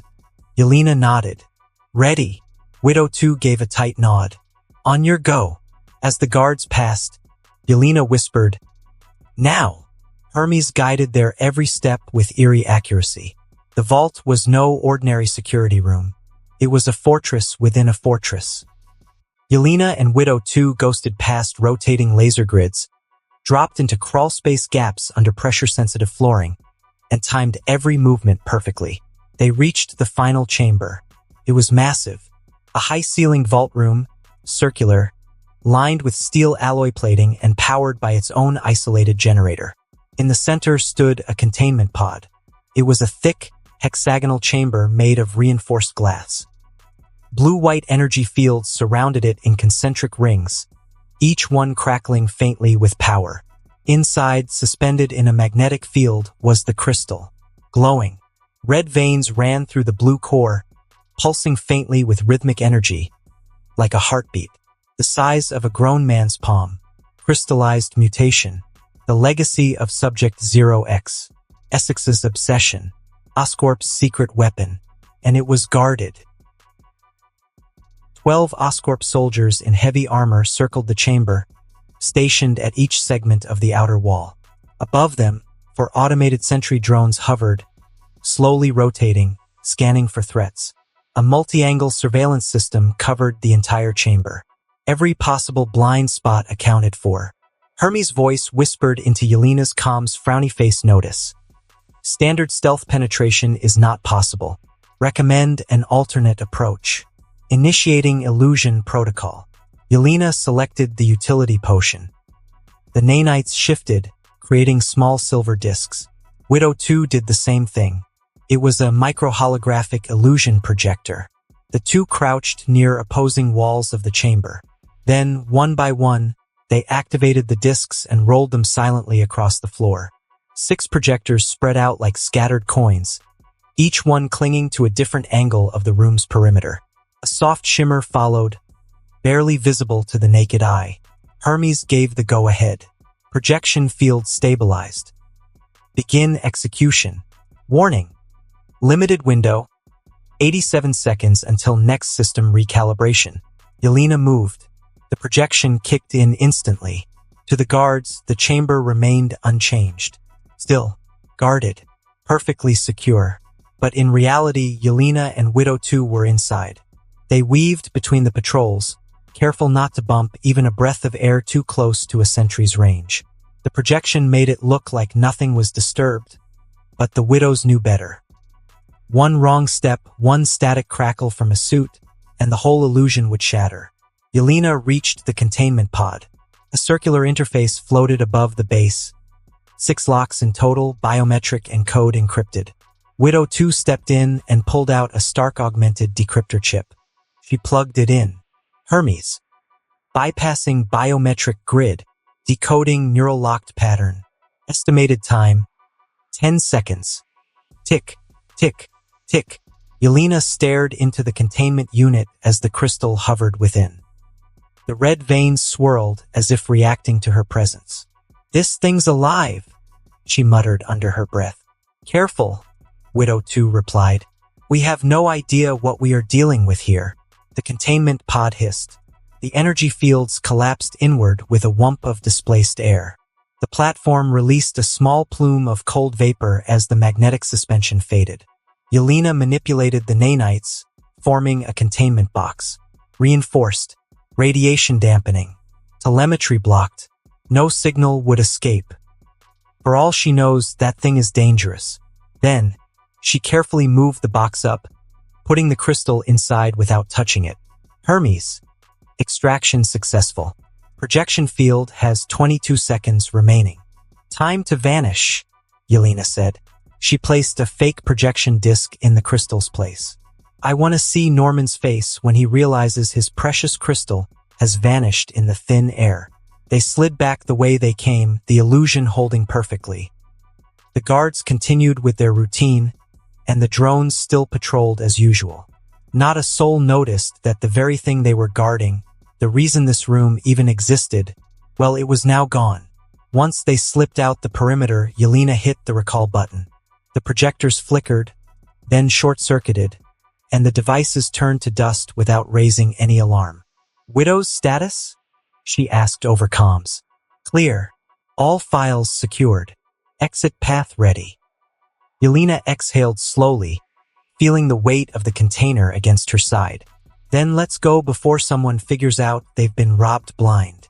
And like shadows never seen, they vanished. Norman Osborn's penthouse, Upper East Side. Manhattan, second team. Lena and 2 widows landed silently on the balcony of Norman Osborn's private residence. There were the usual guards and security measures, which were useless against them. Go, Lena whispered. The two widows nodded and split up, one heading toward the downstairs office, the other toward Norman's personal server room. Their goal: copy everything. Emails, schedules, private documents. If Norman sneezed near a secret, they were to know about it and set up bugs. Lena, meanwhile, moved upstairs. There she heard some voices inside. She crouched low and approached a door at the end of the hall. Large, black wood, with a silver handle. Norman's study. Locked, of course. But she didn't need to go through the door. She activated the nanites and placed her palm on the floor. Tiny nanite mites spilled out, no bigger than grains of sand. They shimmered briefly under her HUD before sliding across the floor and under the door. The feed came through. The mites linked to her HUD and gave her full view and sound from inside the room. It was a large office. Dark marble floor. A glowing digital screen on one wall showed data and research logs. At the center, Norman Osborn stood. He looked tensed and angry. There were hologram projections of 4 men. Early-stage holographic tech, interesting, she thought. Military men, defense officials, high-ranking. One of them was mid-sentence, voice low but cold. We gave you 2 years, Osborn. 2 years of black-budget funds, stolen research, and access to assets you shouldn't even know about. Norman scowled. You don't understand how complex the process is. The G serum. We don't care about your excuses, another official snapped. We care about results. We want a stable super soldier serum. Now, not another mutated corpse, not another failed subject. Soldiers. Perfect. Controllable. A third official leaned forward. You have 1 week. 1. If you can't show us something by then, something real, then we pull the funding. We'll shut down the whole damn thing and move to another contractor. And you know who's already waiting in line. Norman's jaw clenched. Stark, he muttered. Stark. I'm pretty sure Howard would be delighted to work with us to improve our country's defenses. The first official gave the final word. You either deliver, Norman, or you're done. You cannot do this to me, Norman said. 1 week. The holograms flickered once and then vanished. The room fell deathly silent. Norman stared at the empty air where the projections had been, breathing hard, eyes wide with fury. Then he slammed his fist onto the glass table, cracked under the force, spiderwebbing like ice. Arg! He stood there, hunched, breathing heavily, knuckles bleeding. His reflection glared back at him from the fractured surface. 1 week, he muttered bitterly. 1 week to finish what should take a decade. He slumped into the chair behind him, the leather groaning under his weight. His eyes went to the dark corners of the room filled with half-built prototypes, old serum samples, and vials labeled with numbers and warnings. Data logs blinked faintly on the walls. Damn fools. They think Stark can save them? He laughed bitterly, dry and humorless. Howard was always the golden boy, wasn't he? Perfect hair, perfect suits, perfect ethics. He spat the word like poison. He didn't understand sacrifice. He didn't understand what we were up against. His voice dropped to a whisper. I should have sent more men after him that night. Damn that robot, coming out of nowhere and saving him. Nothing was going his way. He failed to kill Howard, failed to develop the new SSS, got only 1 week, and his latest stunt to recover the symbiote has also failed. To make things worse, Harry's condition was worsening every day. He closed his eyes, trying to calm his nerves. Norman leaned forward, clutching his head in both hands. I was so close. He whispered. Subject 0X should have worked. The mutation was perfect. The fusion ratio was stable, but incompatible with Harry's DNA. Damn it, I'm running out of time. I have to do something, anything for Harry. I can't lose him too. Not after all the suffering he went through. He pulled out the drawer and took out a metal briefcase. Inside was a vial of green liquid and a note. Revision X9 shows 93.4% stability in primate trials. Cognitive retention remains intact. Enhanced musculature growth confirmed. Initial aggression levels are elevated but within a manageable range. Risk of neurodegeneration reduced by 41%. Unknowns remain, but progress is substantial. Norman stared at the vial. No more delays. No more trials. No more sacrifices. He was out of time, and so was Harry. Horizon Island. Tony stood in front of the screen, arms crossed, jaw clenched. Melina has just returned with the symbiote. He decided to keep it locked in for the time being because messing with symbiotes can lead to Null's awakening, and he'd very much like to avoid that freak of nature. The feed from Lena's mites was still playing. Audio clear, visuals synced. He had watched the whole conversation. Norman's whisper, "I should have sent more men after him that night. Damn that robot," coming out of nowhere and saving him. For a moment, the room was silent. Then Tony's voice cut through the still air like a razor. It was him, his hands curled into fists. "That son of a bitch tried to kill my father." He turned to Lena's channel. "Bring him to me." Lena's face popped up on the screen, calm and collected despite the tension. "Copy that." Tony didn't blink. "Alive. I want that bastard breathing when I look him in the eye. And secure his son. Bring him here." Norman Osborn stood alone in his study, still breathing heavily. His hands trembled as he placed the green vial in the metal case. His fingers brushed the cold glass, eyes fixed on it with desperation. He turned, ready to head for the hidden elevator that led to his private lab. Then, thunk, a sharp, quick sting pierced the side of his neck. He blinked, confused, reached up, but his hand was already numb. His vision blurred. He staggered once, then fell to the ground with a soft thud. Behind him, Lena stepped out of the shadows, lowering her wrist. The nanite armor covering her hand shifted back into stealth mode. She spoke softly into her comms. "Target down. Non-lethal. Secure the serum." The two widows appeared from the hall a second later, stepping over Norman's unconscious body. Their black nanite armor shimmered faintly as it adjusted to the low light. They have already recovered all the necessary data and have bugged the place. One of them picked up the metal case from Norman's desk and opened it. "Serum secured," she said. Lena nodded. "Good." She walked over to the fireplace wall and scanned it. Hermes pinged a hidden panel behind the bookshelf. "Hidden elevator detected. Biometric lock. Access granted." The door slid open with a soft hiss. Inside, a small lift descended into darkness.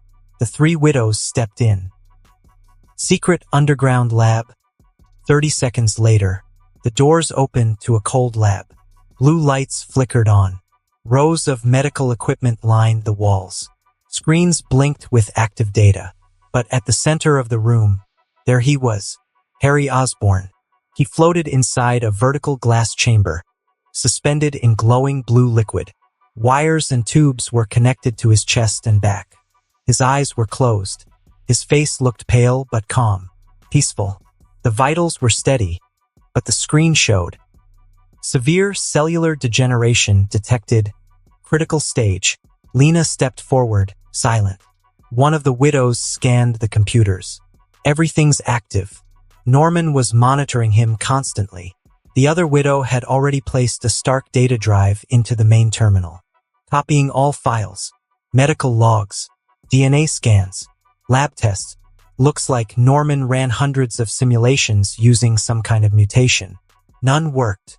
Lena studied Harry through the glass. "Doesn't matter. Tony wants both of them and he's going to get them. Pull him out of there." Some unknown times later, Norman Osborn slowly opened his eyes. His head throbbed. His throat was dry. Everything ached. He saw a door before his eyes and tried to run there, but something yanked at his neck. A sharp pull. Cold metal. Arg! He touched his neck.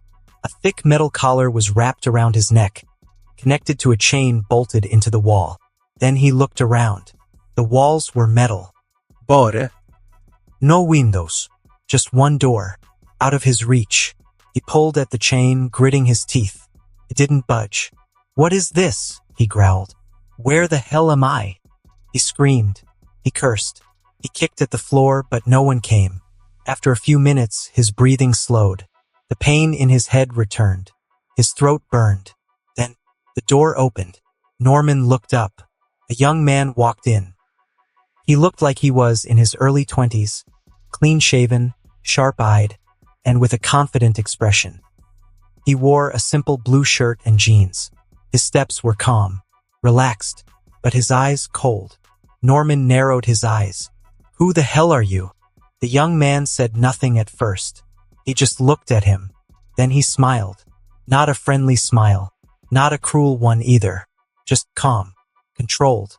"You're awake," the man said. "Good." Norman pulled at the collar again. "You think this is funny? You don't know who you're messing with." The man tilted his head. "Oh, I know exactly who I'm messing with." Norman's jaw clenched. "Let me out of this thing right now, or I swear." "Or you'll do what?" the man asked. "Yell harder." Norman glared at him. "Who are you? What do you want?" The young man stepped closer. Just a little.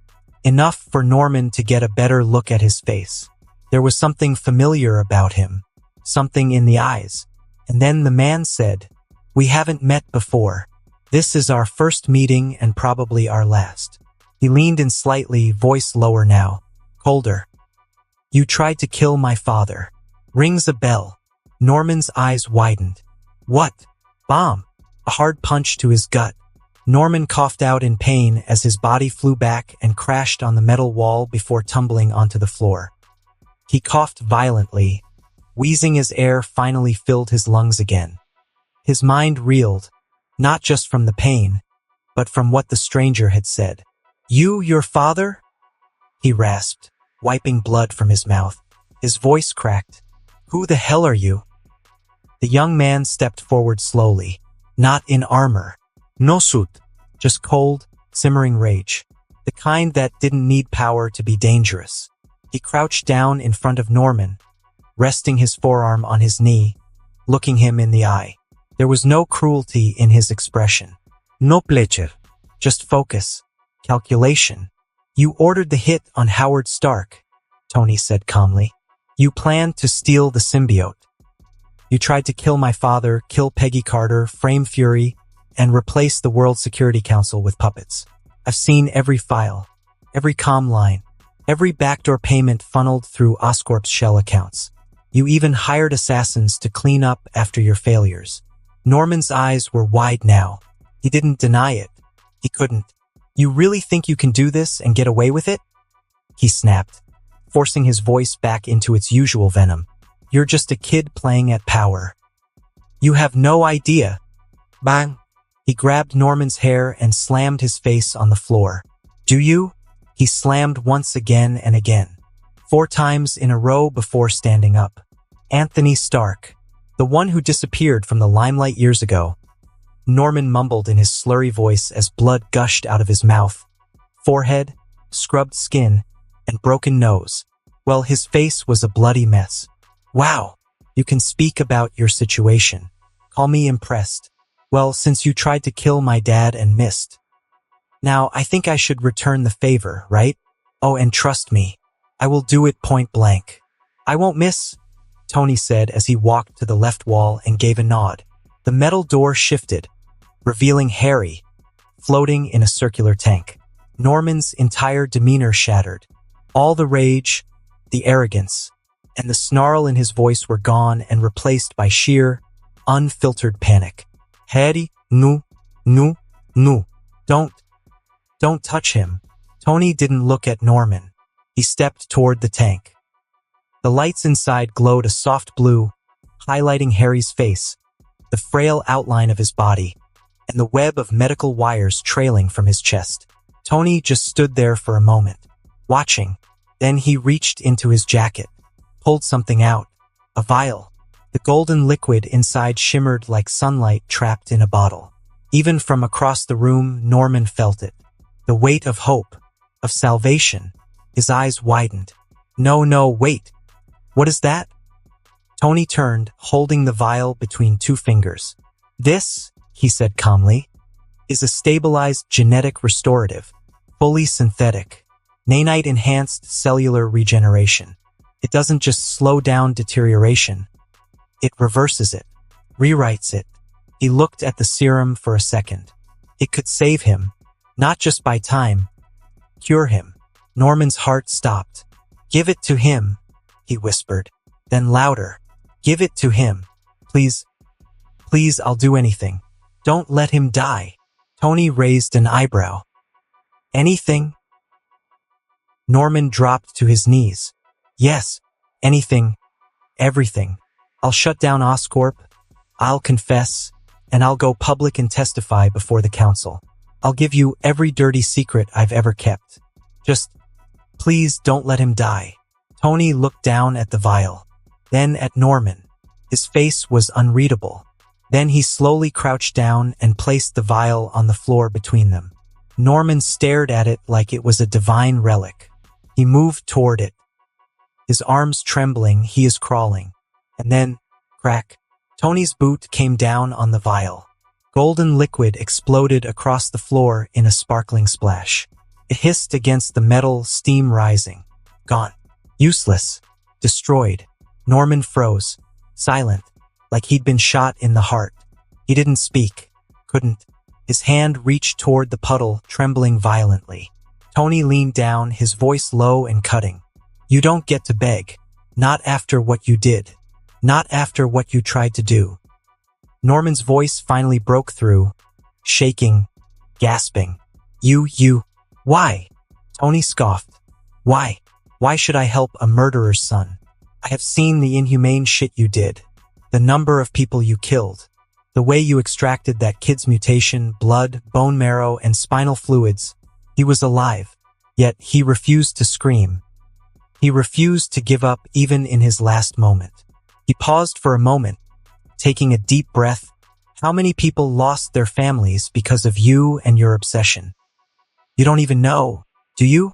Well, I guess you can call it karma? Yeah, let's call it your karma.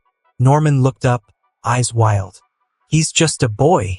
No, Tony said coldly. He's your boy. He stepped back. You think I'm going to save him?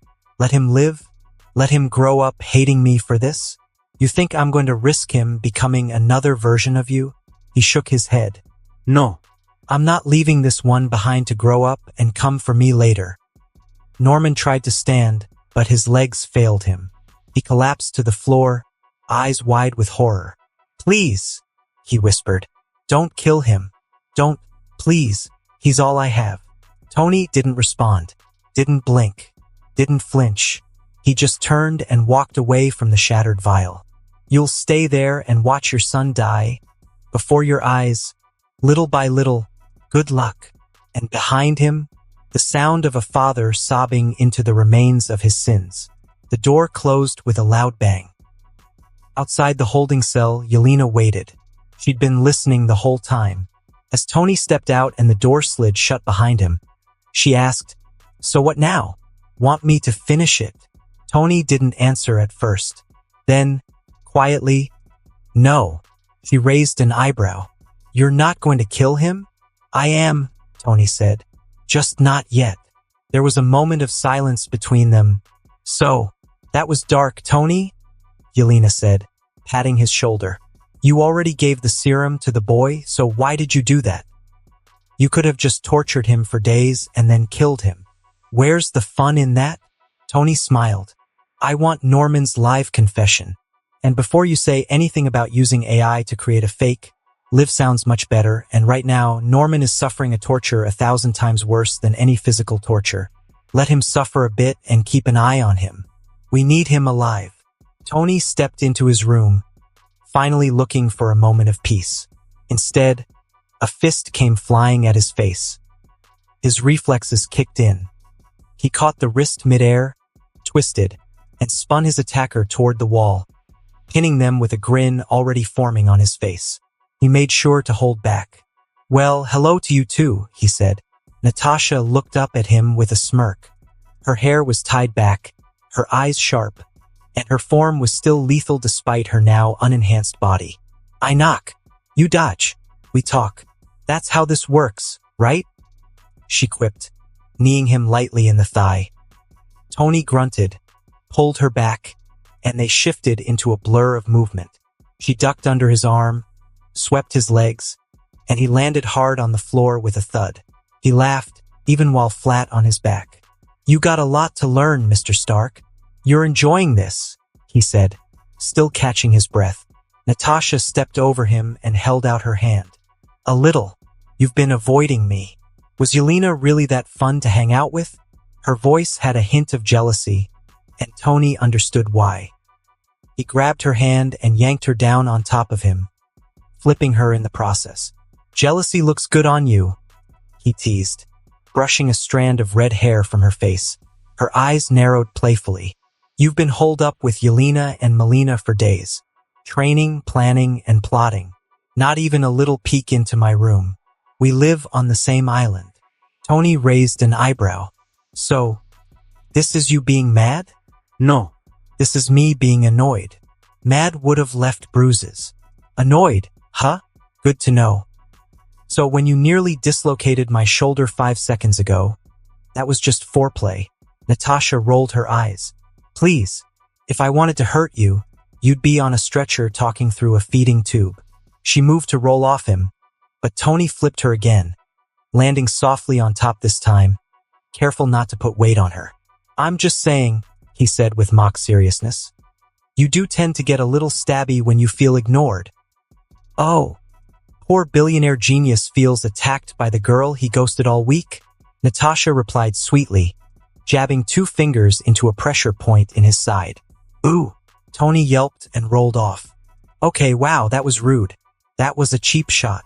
She stood and dusted herself off, smug. "That was restraint.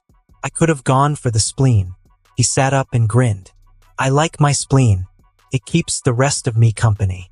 Tony got to his feet, brushing imaginary dust off his shirt with dramatic flair. "So what now? We spar, flirt, and pretend we're not emotionally constipated adults avoiding a real conversation." Natasha cracked her neck. "Exactly." She lunged again, but this time not to strike but to feint. Tony leaned back with a cocky smile, but her foot swept toward his ankle. He jumped just in time. "Okay, so we're doing this," he said, circling her. Cool, cool. Just remember, you break it, you buy it. I already own half your dignity, Stark." "Oh, that's all I had left?" He ducked a jab, spun around, and flicked her forehead mid-dodge. "My mistake." Natasha blinked, stunned for a beat. "Did you just flick me?" "Precision attack. Critical damage." He waggled his fingers like a magician. "Your ego might not survive the next one." "Oh, you're dead." She pounced. This time she grabbed his arm, twisted it behind his back, and kicked his knee just enough to send him stumbling. She was very good at hitting pressure points. Despite his evolved body, Tony felt the sting. He caught himself on the wall, laughing. "Wow, okay, that's some grudge you're holding. I did not visit you out of spite, you know? You're Tony Stark. If you avoid someone, it's either strategic or you're scared." He tilted his head. "I am never scared." She smirked. "Then it was strategic, which means you're avoiding me because of..." "What? Feelings?" Tony paused, hands raised in surrender. "Okay, you want honesty? You terrify me. Not because you're beautiful, not because you used to be enhanced, and definitely not because you keep threatening my spleen." She raised an eyebrow. "Then what?" "Because I like you," he said simply. "And liking you usually ends with me emotionally unstable and horny. I keep remembering that little moment we had back in Malibu. It gets in the way of my work." There was a moment of quiet.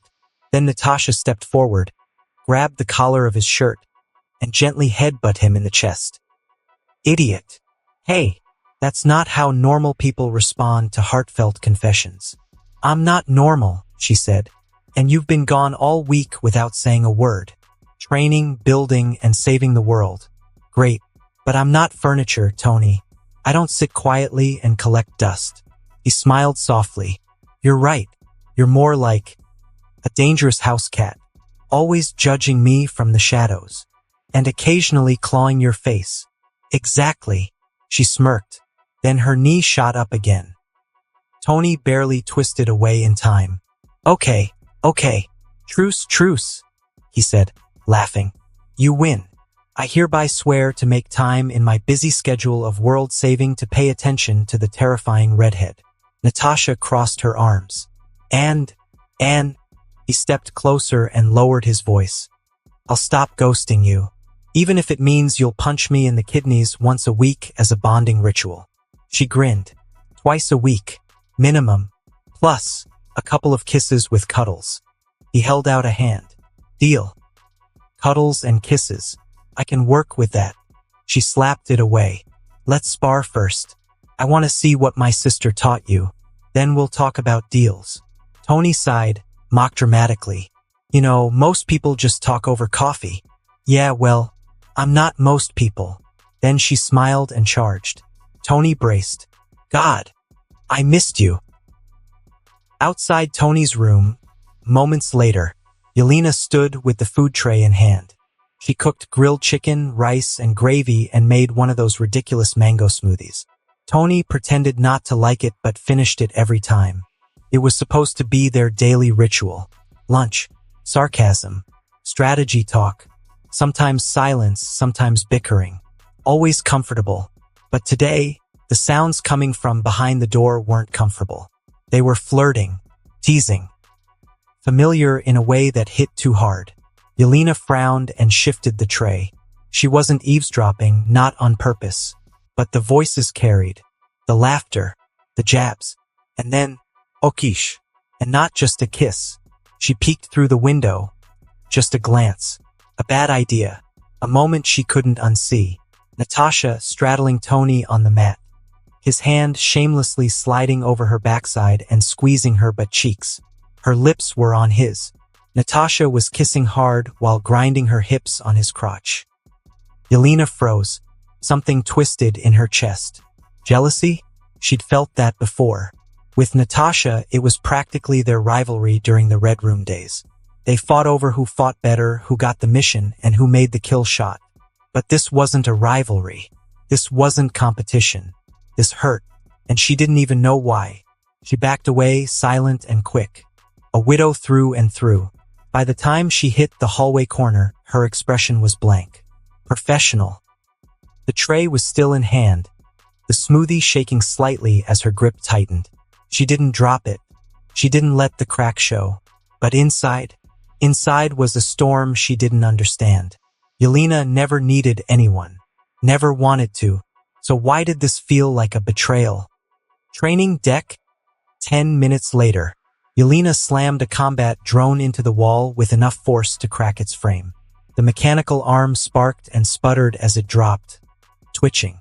Another drone tried to flank her. She pivoted, elbowed it hard enough to cave in the sensor array, then drove a knee into its core. She didn't stop, didn't breathe, just kept moving, hitting, breaking, each strike sharper, faster, filled with too much power. Why does it matter? Why the hell does it matter? He's Tony. He's Tony and she's Natasha. You knew this could happen. I should have given proper hints. Maybe I should have, I don't know, be a little more forceful or clingy. Arg! What's the point of thinking about that now? But she hadn't felt it until now. That invisible thread. The one that tugged tighter every time he brought her breakfast when she overslept. Or when he sat beside her during strategy briefings and muttered dumb jokes under his breath just to make her smirk. Or when he built her a custom gauntlet without being asked, just because she hated the old one. He saw her, and maybe she thought, maybe she hoped that she wasn't just another widow to him. The next drone surged forward. Yelena didn't dodge. She ripped it in half. Metal clattered to the floor. She stood there, breathing hard, fists clenched. And then the door opened behind her. Whoa, Tony's voice said lightly. You trying to break my entire drone squad today or just the ones with feelings? Yelena didn't turn around. Didn't know they had any. Like their creator. Tony blinked. Okay, wow. Rude. I brought mango smoothies. She still didn't look at him. Give it to Natasha. She seems to like your offerings. Tony narrowed his eyes. Okay, What the hell's going on?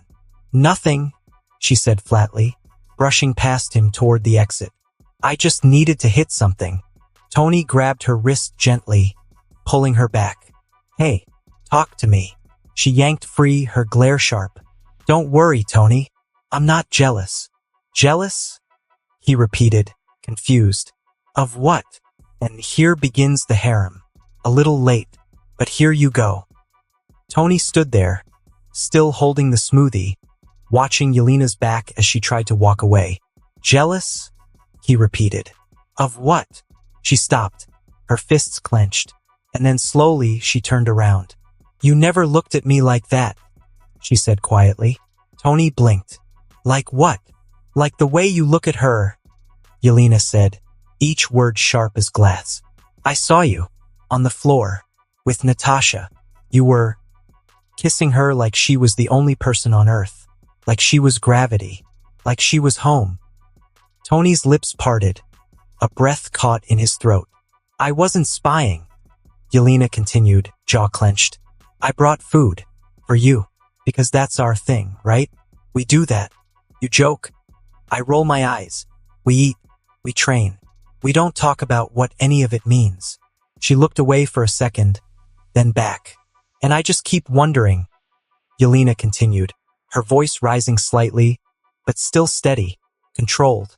Why didn't you ever kiss me like that? Why didn't you ever even try? Why didn't you ever make a move on me? I'm not so good with feelings, but I did try to. Yelena, is it because I'm not her? She snapped. Because I'm not graceful like Natasha? Because I am not good with words like Natasha? Or because I was just a mission partner? Or is it because she's more beautiful than me? Damn it. I was so busy with work, trying to make the world a better place and... Ha! Tony stepped forward, shaken now. What? No. God. No, Yelena. Then what? She asked, voice cracking now. What did I do wrong? I trained beside you. I bled for you. I stayed beside you more than she ever has. I was there, every day. And I thought... Her throat tightened. I thought I mattered. Tony took another step, but slower this time, cautiously. His voice softened. You do. You do matter. She laughed bitterly. Funny way of showing it. Tony finally set the smoothie down and ran a hand through his hair. You don't get it. I didn't stay away because you didn't matter. I stayed away because you do. Yelena, you scare the hell out of me. You see through all the bullshit. You don't give a damn about my money or my tech. You talk to me like I'm just a guy. Like I'm just Tony. Not Stark. Not Iron Man. Just me. Yelena's eyes shimmered, but she blinked hard, swallowing it. That's not an excuse, she said. I know it's not, but it's the truth. He paused. Natasha and I? We've been dancing around each other for years. It's easy to fall into that. Habit. Familiarity. Pain with a smile. He took a breath, his voice quieter now. But with you, it's something else. Something I didn't see coming. You challenge me. You fight me not just in the training room. And yeah, maybe I avoided you because I didn't know how to handle that. Or what to do with it. She looked down at her boots. You should have just told me. I should have, he agreed. But I didn't know how. I am not good with emotions like this. I was in love with Natasha way before the Red Room thing. Then, the last 2.5 years, you came into my life. You made me feel things, complicated feelings, the same way Natasha made me feel. I was afraid. Afraid, she whispered. Yeah, afraid of breaking both your and Nat's hearts. That's why I never made a move against any of you. I just kept it locked up and went on doing what I do best. Create things. Then, today when Nat came at me. Like, Jay, I just couldn't. It just happened in the spur of the moment. Tony did his best to explain. Yelena didn't respond at first. Her eyes were locked on Tony's face, searching for something. Maybe the truth. Maybe a lie. Maybe just a reason to walk away without looking back. And then the door behind them opened. Soft footsteps. They both turned. Natasha stood there. No es Mirk. No mask. Just her. Her gaze flicked from Tony to Yelena, and she already knew. She had probably known for longer than either of them admitted. Maybe that's why she'd made her move today, because she'd seen the shift and felt the distance. Natasha crossed her arms, her voice calm. Yelena, I need to ask you something. Yelena blinked. Now's not really. Do you love him? Natasha cut in. The room went still. Tony froze. Yelena stiffened like she'd been slapped. What? I said. Natasha repeated, stepping closer. Do you love him? Not the way you love being right. Not as a way to beat me at something. Not because he makes you laugh when you forget how to smile. I mean, I really love him. Like, you'd let him see the parts of you no one else gets to see. The broken ones. The scared ones. The ones you bury under sarcasm and widow pride. Yelena's jaw tightened. That's not fair, she said quietly. No, it's not, Natasha agreed. But I'm asking anyway. Yelena looked away, her chest rising and falling with unsteady breath. You think this is about beating you? Natasha shook her head. No, I think you don't even know what it's about yet. And maybe that scares you more than it scares him. Tony watched in silence. He didn't move. This wasn't his moment. Yelena looked at Natasha again, and something shifted. Less anger, more pain, more truth. Yes, she said finally, her voice raw. I love him. Silence. Natasha didn't flinch, didn't back down. Then you should have said something, she said gently. Before today. I didn't think I had to, Yelena whispered. I thought it showed. In the way I stayed. In the way I fought. In the way I never asked him for anything but time. Tony stepped forward now, slow and careful. And I should have seen it. But I didn't. That's on me. Yelena met his eyes. Does she win now? It's not a competition, Natasha said softly. It was never supposed to be. Yelena scoffed bitterly. Maybe not for you. And with that, she turned and just walked a few steps, creating a little distance between them. There was a moment of silence. Tony sighed, running a hand through his hair again.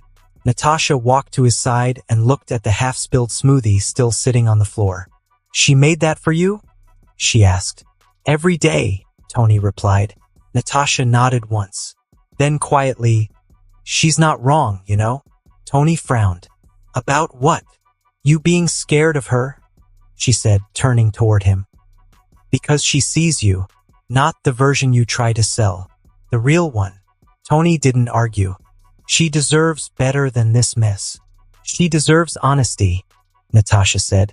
So do I. Tony looked at her, eyes tired. What do we do now? There was a moment of silence. Natasha broke the silence first. Okay, she said, calm and steady. Let's stop pretending. Tony tilted his head. Pretending? She walked to Yelena. You love him. Yelena tensed, not backing away from the truth anymore. Yeah. Ido. Natasha looked at Tony next. And you love her. He hesitated, but only for a breath. Yeah. She nodded, then looked between them. And you love me. Tony's voice was quiet. Yeah. Natasha took a breath and dropped the bomb. Then let's stop trying to choose. Both Tony and Yelena blinked. What? Yelena said, her voice sharp with disbelief. Natasha didn't flinch. We live in a world that tries to shove people into one box. One path. One answer. But we're not normal people. We were made to survive impossible things. So maybe we stop playing by normal rules. Yelena stared at her like she'd grown a second head. Are you saying we, share him? Natasha shrugged. Calm. Yes. Tony's eyes went wide. Wait. Hold on. No. Yelena cut in, stepping forward. You're not serious. I am, Natasha said plainly. I've seen the way he looks at you. I felt the way he looks at me. And I've watched both of you suffer trying to dance around each other like this won't explode eventually. So, why not make our own rules? Yelena looked like she couldn't decide if she was about to laugh or hit something. That's insane. Probably, Natasha admitted. But I'd rather be insane with a little bit of truth than sane with a pile of regret. Tony finally found his voice. Are we really having this conversation right now? Do you want us to stop? Natasha asked. Tony rubbed his face. I don't even know what the hell to say. Yelena crossed her arms, still reeling. You're really okay with this? With just handing him over half the time? I'm not handing anyone anything, Natasha said. We're choosing, together, or we're not. But let's stop pretending we don't all feel it. Yelena paced, clearly overwhelmed. You think this is some cute solution to make everyone happy? No, Natasha said. I think it's a shot at not losing each other. That's all. Tony looked at Yelena, his voice soft now. I didn't mean for this to happen. I didn't mean to hurt you. She turned to him, eyes locked. But you did. I know, he said, and I'll regret it for a long time. But if there's a way through this that doesn't involve losing either of you, I want to try. If you do. Silence fell. Heavy. Real. Yelena looked at Natasha again. You're sure? I am, Natasha said. I've watched you chase death for so long. Maybe it's time we try chasing something else. Yelena didn't respond right away, but something in her eyes softened. Just a little. I'm not promising anything, she muttered. This is stupid. Most things worth doing are, Natasha replied. Yelena looked at Tony again, then back at Natasha. She exhaled. If he messes this up, we bury him, Natasha said without missing a beat. Tony raised both hands. Noted. Yelena sighed and sat down heavily on the couch. I need vodka. Natasha grinned and dropped next to her. We all do. Tony looked between them, half stunned, half speechless. So, this is happening? Yelena reached over and grabbed the smoothie. I'm drinking this out of spite. Tony smiled. Please do. Natasha leaned back, folding her arms. Welcome to the weirdest love triangle in history. Yelena took a sip and muttered. More like a triangle that just decided to be a straight-up trident. Training room. The smoothie cup sat forgotten on the floor. Yelena stayed seated on the edge of the mat. Natasha stretched out nearby, leaning back on her hands. Tony stood with his arms crossed, pacing slowly in front of them, eyes on the floor. He finally stopped and looked up. All right, if we're doing this, we're going to need rules. Natasha tilted her head. Rules? Yeah, guidelines, boundaries, structure, Tony said. I don't want this thing to fall apart just because we all decided to feel things at the same time. Yelena raised an eyebrow. So this is a briefing now? Tony gave a half smile. Yeah, and I'm leading it. First rule. No emotions in the field. No personal crap during missions. If something's brewing between us, we leave it at the door. He looked at both of them. I mean it. If you're pissed, confused, jealous, or hurt, or anything else, you bury it. If you can't, you stay behind. No questions. No pride. We can't afford hesitation out there. Natasha gave a small nod. Fair. Yelena didn't look as convinced, but she nodded too. Tony kept going. Second, no secrets between the three of us. No silent treatment. No disappearing for days. You need space? Say so. You're hurting? Say so. Otherwise, we don't know how to have your back. Agreed, Natasha said. Third, if any of us ever becomes a threat to the mission, to Horizon, or to the world. Tony paused. We don't flinch. Doesn't matter who it is. If I lose control or if either of you does, the others pull the trigger. No hesitation. The silence that followed was cold, heavy. Yelena was the one to answer. Even if it's you? Tony nodded. Especially if it's me. Natasha folded her arms. All right, but that goes for everyone. No mercy if someone crosses the line. Good, Tony said. Fourth, no manipulating each other. No testing loyalty. No games. This isn't a spy movie. This is real. If you've got a problem, bring it up. Face to face. Yelena's voice was low. And what if we don't want to? Then this doesn't work, Tony replied. This only works if we trust each other. Completely. He took a breath, then continued. Fifth, No ser valens. no tracking each other without permission. No reading private logs. No hidden AIs running background checks. Natasha raised an eyebrow. Says the man who once hacked my biometrics for fun. Tony shrugged. Exactly. I know how easy it is to cross the line, so we draw it now, and we don't cross it. He looked at both of them again. Sixth, if you feel something, say it. We don't get points for suffering in silence. We don't get stronger by pretending we don't care. If this is going to work, then we have to stop assuming the worst from each other. Neither of them spoke, but the air shifted. Softer now. More grounded. Last rule, Tony said, voice quieter. We protect each other, not just in the field. Emotionally, mentally. If someone's spiraling, the others step in. No waiting. No asking. We pull each other out, even if it pisses us off. He stepped forward, extending a hand.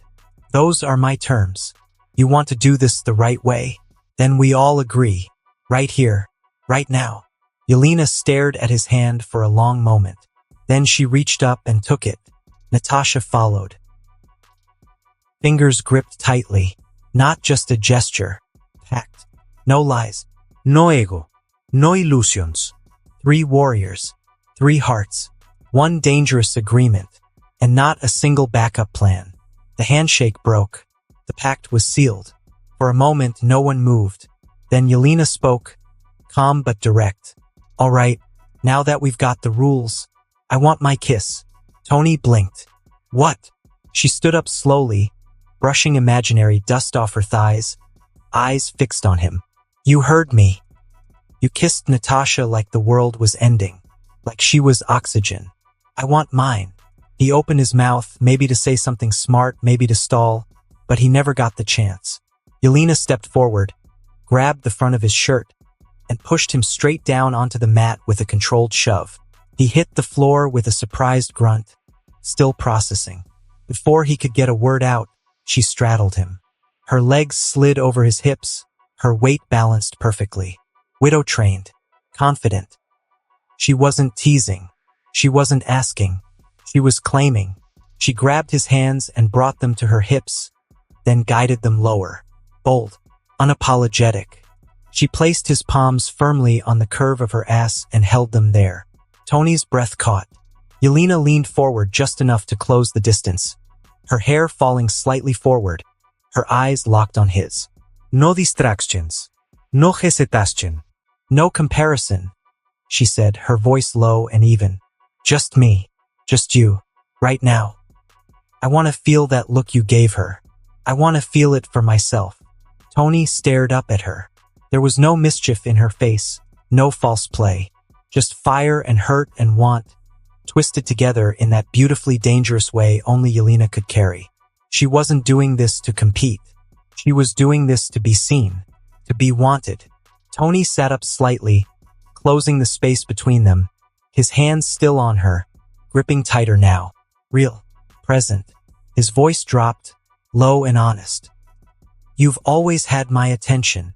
Then prove it, she whispered. And he did. He leaned in and kissed her. Not soft, not gentle, hungry. She met him halfway, her fingers gripping his shoulders, pulling him closer. The kiss deepened fast, heat sparking between them as weeks of unspoken tension finally gave way. Her hips shifted against his just slightly, enough to draw a low sound from his throat, a sound she swallowed with another kiss. No hesitation. No pretending. She pulled back an inch, breathless, lips barely brushing his. That's more like it. Tony smirked, hands still holding her close. You planning to collect that twice a week too? Yelena smiled, slowly and wickedly.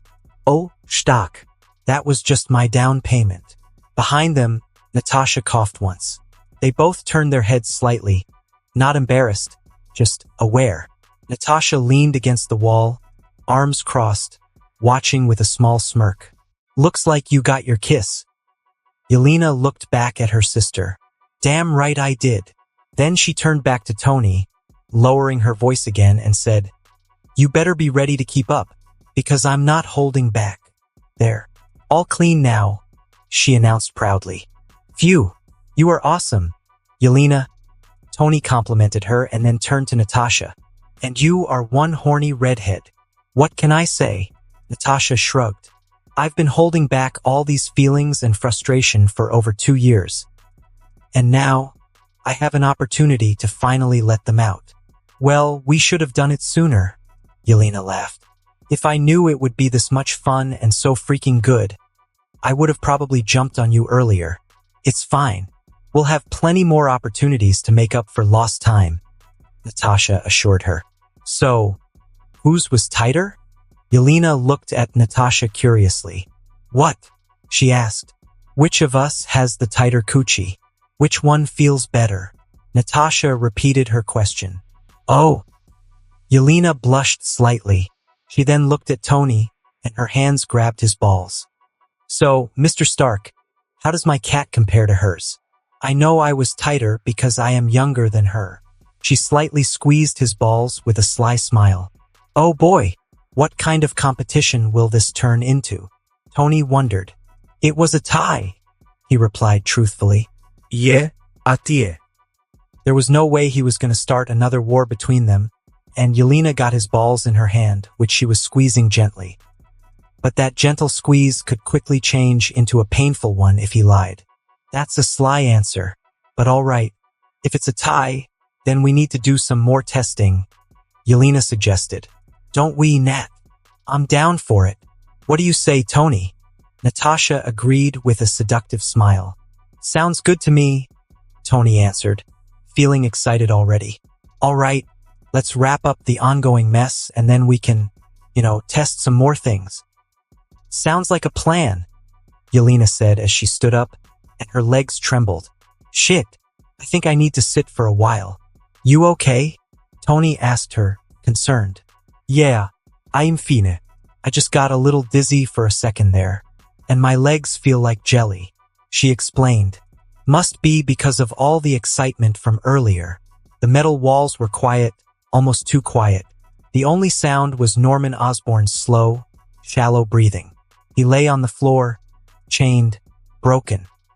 His voice was gone from hours of screaming. No one came. No one listened. Now he had no more strength to beg. The door slid open. Tony Stark walked in. Calm. Focused. He didn't say anything at first. He just stood there, watching the man who had once called himself untouchable. Norman lifted his head slightly, eyes bloodshot and sunken. "Please," he croaked. "Please save him. Save my boy." Tony stepped closer, his voice low. "What would you give me, Norman? For Harry's life?"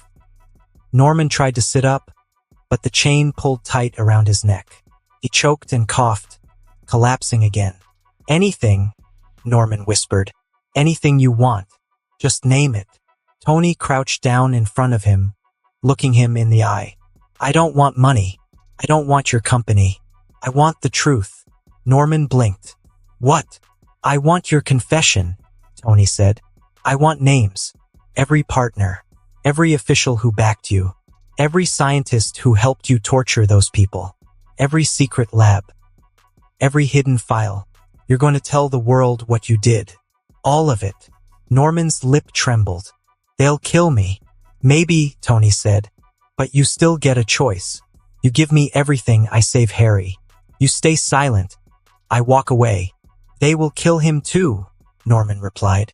"I'll kill them. I'll kill them all. Then I'll let Harry go. Here he's safe. So you have 10 seconds. Norman's breath was ragged, chest barely rising under the weight of exhaustion and despair. Tony remained crouched, unwavering. "You have 5 seconds left," he said. Norman's lips trembled. "Promise me," he whispered, voice like broken glass. "Promise me you'll protect him. That Harry gets a life. A real one. Away from this." Tony didn't hesitate. "He'll never see a cage again. He'll get treatment, education, freedom. No laps. No manipulation. He'll never become you." Norman closed his eyes, a tear slipping out. His voice cracked as he breathed. Then I'll give you everything. Tony stood, eyes cold. Good. 30 minutes later, broadcast room. It was a clean, white room with a table and a chair. On the table was a handgun. The light was bright. The cameras were set up. The door opened, and Norman entered the room. His wounds were healed up, a last bit of mercy from Tony to make it look like his confession was real. Injuries and all would make people question the credibility of the confession. He sat in the chair. His eyes went toward the gun. He knew what he had to do. Then he looked toward the timer on the wall. Timer 0403020100. The red light blinked live. Live global broadcast. Unknown signal origin. The feed cut into screens around the world. Emergency signals were scrambled. Firewalls bypassed. Every major government channel, news station, and military feed lit up at once. And then Norman Osborn's face appeared. He looked directly into the camera. Calm, pale, worn. My name is Norman Virgil Osborn, CEO of Oscorp, former defense contractor, former scientific advisor to multiple global coalitions. Pause. And I'm here to confess to the crimes I committed in the shadows of power. He exhaled. Slow. Controlled. I greenlit human experimentation across 5 continents. I funded off-book programs in partnership with Black Ops agencies, Hydra remnants, and rogue national actors. I tried to recreate the super soldier serum, not for peacekeeping, for control. We called it the G serum. Failed. Over and over again. Dozens died in agony, mutated beyond recognition. Norman glanced at the desk briefly, then back to the camera. General Ross authorized experiments on civilians, veterans, children. He approved Hammer Industries' cybernetic augmentation trials in Eastern Europe, and when it failed, we erased all the traces and cut our ties with Hammer Industries. Biochemical enhancement trials in Indonesia, genetic therapy trials in the US. Prison system, all without consent. He began listing names. Dr. Gavin Spears, head of bioaugmentation research, now operating out of Singapore under a false name. Senator Dwight Coulter. He funneled black funds into Oscorp's shell programs through the Atlantic Defense Initiative. General Thaddeus Ross. He oversaw and approved tests on prisoners and dissidents in exchange for off-record military results. Dr. Orlando ran neuroadaptive control tests on chemically suppressed subjects. Berlin, Bucharest, Jakarta. Norman folds his hands briefly. We weren't alone. The system was built to protect us. Governments, private contractors, intelligence agencies. They all looked the other way, or cashed in. He takes a long breath. General Ross wanted to take over S.H.I.E.L.D. So we planned to kill Peggy Carter and the World Council members. Ross succeeded in killing and replacing a few members, but we eventually failed to kill Peggy. As for the corrupt new members, I'm pretty sure Mr. Fury will take care of them. And the attack on S.H.I.E.L.D. was also our doing. Another brief pause. The operation cost dozens of lives. Norman leans closer to the camera. His voice softens, almost a whisper.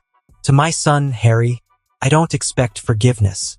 I only hope that your future is not shaped by my sins, that you're given the chance to live free, to be better than I was. Pause. His fingers hover above the weapon beside him. This isn't redemption. This isn't courage. It's the bare minimum. The truth. Everything I built was a lie, and I refuse to let others hide behind it any longer. He picks up the gun. To those watching this, you know who you are. You helped me build this. You watched it grow. You used it to profit, to silence, to kill. You think no one can touch you. His voice sharpens. But someone is coming. Not for money. Not for power. Just the truth. And they don't play by your rules. He takes one final breath. I have nothing left but the truth. I hope it burns the whole rot down. And after my death, all the information that I collected will reach cops and news stations and S.H.I.E.L.D. Without thinking or saying anything, he pressed the gun under his chin and bang! The camera feed cuts. Black screen. After a few minutes of static noise, the screen blinked back to life. A figure stood center frame, dressed in black combat gear, face hidden behind a tactical mask. No name, no insignia, just silence. Then she spoke. This message is for every government, agency, and enforcement body that just watched Norman Osborn confess. Her voice was deep and crackly thanks to the voice modulator. All these years, you enjoyed and didn't bother to take proper steps. So today I will give you time. You have 5 hours. She didn't raise her voice. She didn't need to. 5 hours to act. Arrest the people named. Freeze their assets. Secure every one of them. The evidence has been delivered. You have everything you need. A short pause. If you hesitate, if even one of them disappears, we will know. And then the Shadow Legion will take over. No threats. Just a fact. We are not here to debate. We are not here to play games. We are the response to your failure. She took a slow step forward. To the corrupt, don't run. Don't hide. You've had your time. You built your power on fear, lies, and blood. But that time is over. Another step. No fortress can keep you safe. No ally will protect you. No deal will be accepted. A beat. To the people watching around the world, pay attention to what your leaders do next. Who moves? Who stays silent? Who protects the guilty? She tilted her head slightly. 5 hours. That's your window. The screen cut to black. Then a timer appeared. 4 hours, 59 minutes, and 59 seconds. Under it, in white block letters, Shadow Legion. Operation Clean Slate. The world had been warned. U.S. military black site. Undisclosed location. Red emergency lights pulsed through the command center, bathing everything in an ominous glow. Screens showed the live feed that had just ended. Static buzzed for a moment before the command staff manually cut off the signal. General Thaddeus Thunderbolt Ross stood at the center of it all, stone-faced, jaw-locked, hands clenched behind his back. The room was filled with uniformed personnel, analysts, and intelligence officers, waiting for orders. He didn't speak immediately. He stared at the black screen with the ticking countdown. 4 hours, 56 minutes, and 42 seconds. Sir, an aide said hesitantly, the president's demanding an immediate response. Every major agency's been compromised. The footage is authentic. Digital forensics confirms it. Another officer approached. Interpol just issued a red notice for you, sir. And for Senator Coulter, Hammer's already been detained by MI6. Ross barely flinched. Tell the president to go to hell, he growled. The room froze. Ross turned, his voice sharp and commanding. Secure all exits. Scramble the ghost team. Level 7 protocol. Burn everything. All data. All backups. If it's on a server, it doesn't exist in 10 minutes. But sir, the Shadow Legion. Let them come, Ross snarled. We've got 2 teams of Delta Force for CIA Special Activities Division squads and a platoon of SEALs. They try anything, and we'll cut them down like dogs. He glared at his staff, eyes cold. Do I make myself clear? They hesitated. Ross raised his voice. I said, do I make myself clear?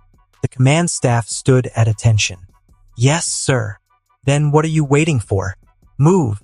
The room dissolved into chaos as officers scrambled to carry out the general's orders. London MI6 Black Site, 26 minutes after the broadcast.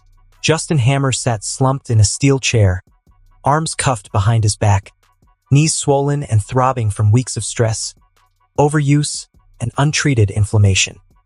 He was dressed in a crumpled designer suit, the once crisp lines now creased and dirty. His once perfect hair was slicked back with nervous sweat. His signature smugness? Gone.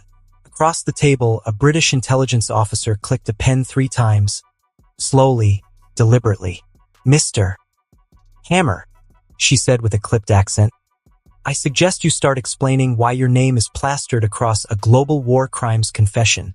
Hammer tried to smile. The old grin, the boardroom charm. But his lips barely twitched. Look, I don't know what Osborn said, but he's trying to save his own ass, right? Throw everyone else under the bus. Classic narcissist move. The agent leaned forward. We've corroborated the data dump.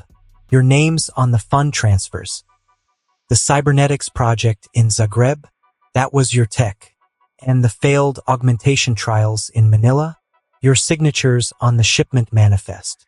Hammer's voice cracked. I was funded to innovate. Everything I did was under military contract. You think I wanted those freaks dying in labs? I was building a future, a safer world, with cooler weapons.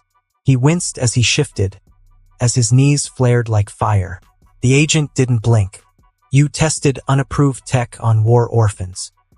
You tried to implant neural jacks into live children. And now your old friend Norman just spilled every rotten secret you ever tried to bury.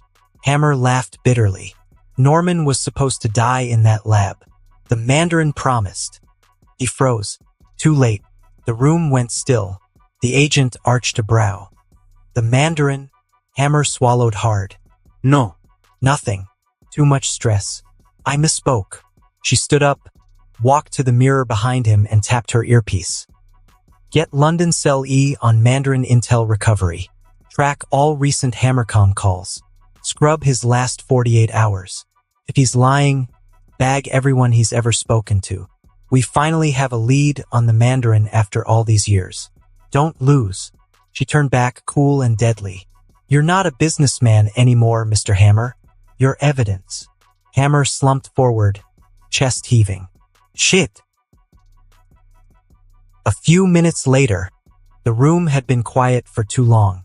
Justin Hammer sat there alone, bathed in the cold glow of overhead fluorescence. His breathing had slowed, but his nerves hadn't. Every creak of the hallway, every buzz of static from the security panel made him flinch. The lights flickered once.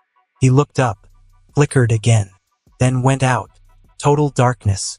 Hammer's breath hitched in his throat. Ashelu? The emergency backup lights kicked in with a dim red hue, and then he saw it. A silhouette, standing in the corner of the room, perfectly still, as if it had always been there. Unblinking, unmoving, a black suit, matte, a faceless mask over the figure's head, featureless except for two small slits where eyes should be. Hammer's voice cracked. What the hell? The figure stepped forward. No sound of footsteps. The metal cuffs around Hammer's wrists rattled as he struggled against them. You can't be here, he stammered. This is MI6. You can't just walk in. The voice that answered was modulated, barely human. You are nothing but a liability now. Hammer blinked. Wait, we had a deal. I did everything he asked. I kept quiet. I mean, it was just a slip of the tongue. I didn't tell them anything about the shadow rings or Howard's assassination plan. The figure didn't respond.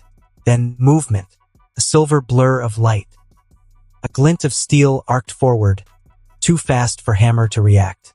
CHUK. The sound wasn't loud, but the warmth was immediate. Hammer looked down and saw the blade sticking out of his chest, angled perfectly through his heart. The blood started to spread, slowly at first, then faster, trickling across his shirt like ink on canvas. His mouth moved, but no sound came out. You talk too much. Another flash of movement. Swish. His head rolled clean off his shoulders, hitting the floor with a wet thud. Eyes wide in shock, mouth still twitching. A geyser of blood sprayed against the wall in a red arc. The assassin stood still for a moment, watching the body slump sideways after a little bit of jerking like a headless chicken. His blade was dripping with blood. He reached back, about to sheath the sword into its spine mount, until every sense screamed. Danger! Close. Immediate. Instinct told him to run. But his muscles wouldn't respond. Something cold pressed against the base of his neck. Metal. Then came a voice, male, low and calm, right behind his ear. I came here to get info out of Hammer, but what was that about an assassination plan on Howard Stark? The assassin didn't breathe. His hand twitched, fingers brushing the hilt of his second blade, but the pressure at his neck shifted, just enough to remind him. One wrong move, and his spine would separate from his skull before the thought even finished forming. The assassin didn't blink, didn't twitch, but his lips moved ever so slightly. A click. Faint, almost imperceptible. "Poison pill," he muttered, recognizing the signs too late. But nothing happened. The assassin's body jolted slightly, then froze. His fingers twitched once, twice, then nothing. No foaming at the mouth. No blue lips. No convulsions. Just confusion in his eyes. The man behind him tilted his head. "Huh, looks like your little cyanide cocktail had expired. How the hell did you become an assassin? Using expired products is bad for health." The assassin's eyes widened. He tried to move, but his body failed him completely. Limbs sluggish, vision blurry. The skin around his jaw began to flush red, but not in the way it should. The toxin had been neutralized before it could activate. The assassin's knees buckled as he fell forward, hitting the floor. Shoo! That fading feeling? That's your nervous system going on vacation. You'll wake up. Probably. He glanced toward the corner. "Bring the bag." Two widows emerged silently from the hallway, out of their invisible mode. "Looks like Norman wasn't the only one who was after your dad's life," one said. "Well, freaking Mandarin. I shut him down years ago. Now it would seem that he has crawled back and is targeting Dad again." Tony sighed. "Tag him, strip all gear, lock out every nerve point. I want him untouched until Melina gets her hands on him. He's not to say a single word until then." "Understood. Understood." They echoed in unison. They moved quickly and efficiently. One widow lifted the assassin's body, while the other gathered his weapons into a sealed nanite case. Tony turned and looked at the remains of Justin Hammer. The blood, the head, the look of stunned betrayal was still frozen on his lifeless face. "You could have just kept your mouth shut, Hammer," he muttered. "But no, you had to be you." Justin dying right now was bad for Shadow Legion's reputation. Tony didn't want the public or the authorities to think of them as cold-blooded murderers. He wanted to use the CCTV footage, but there was none. The assassin had destroyed it before entering the place. So Tony used Hermes to create fake footage and voices. For the AI, it was child's play. He opened his palm. The nanites formed a tiny USB with the fake footage of one of the corrupt MI6 agents killing Hammer. He placed the drive on the table. Then they disappeared into the shadows. As for where are the agents? Well, the assassin blasted a bomb right outside the place before infiltrating. So, the agents were busy tackling the problem. And the few guards who were inside were put to sleep using sleeping gas. 2 hours later. Location: U.S. Military Black Site, Eastern Seaboard. Status: critical. Operation Internal Storm. In progress. Red alert sirens echoed through the compound. Floodlights lit the base like a battlefield, and the heavy thrum of helicopters vibrated the air overhead.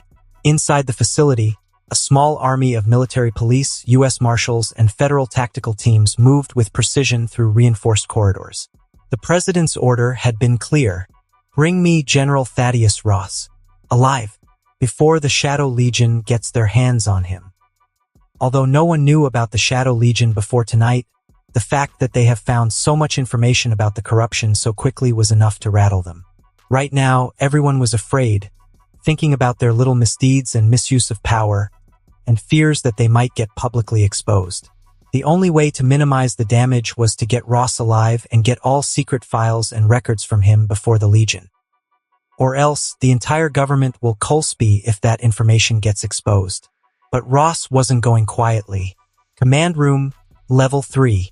General Ross stood at the center of the chaos, a full tactical vest strapped over his uniform.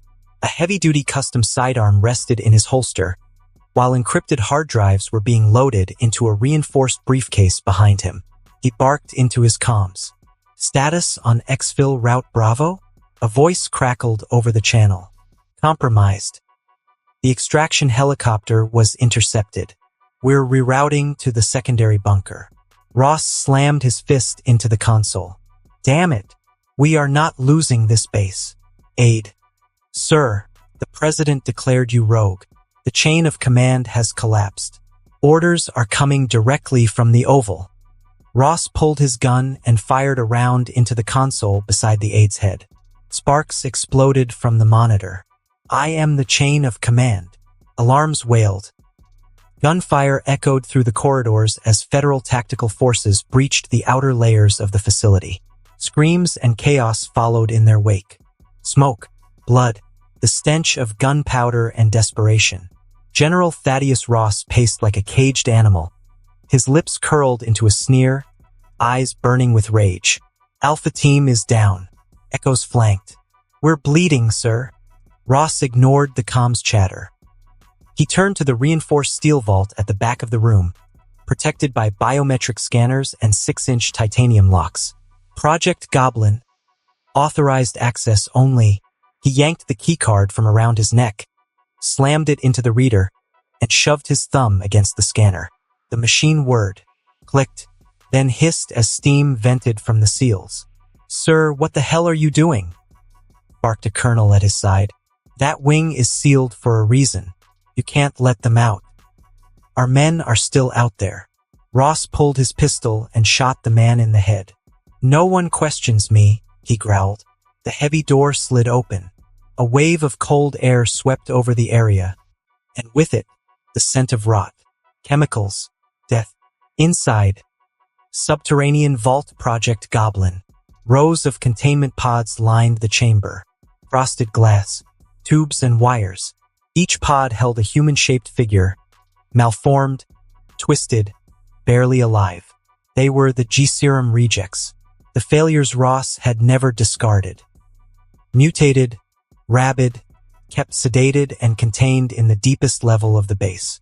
Broken things made from broken science. Some had extra limbs. Others had exposed bone, unformed jaws, or eyes that glowed the wrong color. Their minds were gone, but their strength? Off the charts. Ross planted explosives inside their brain, so if they fall, they will explode and take down the enemies with them. Ross pulled the emergency override lever.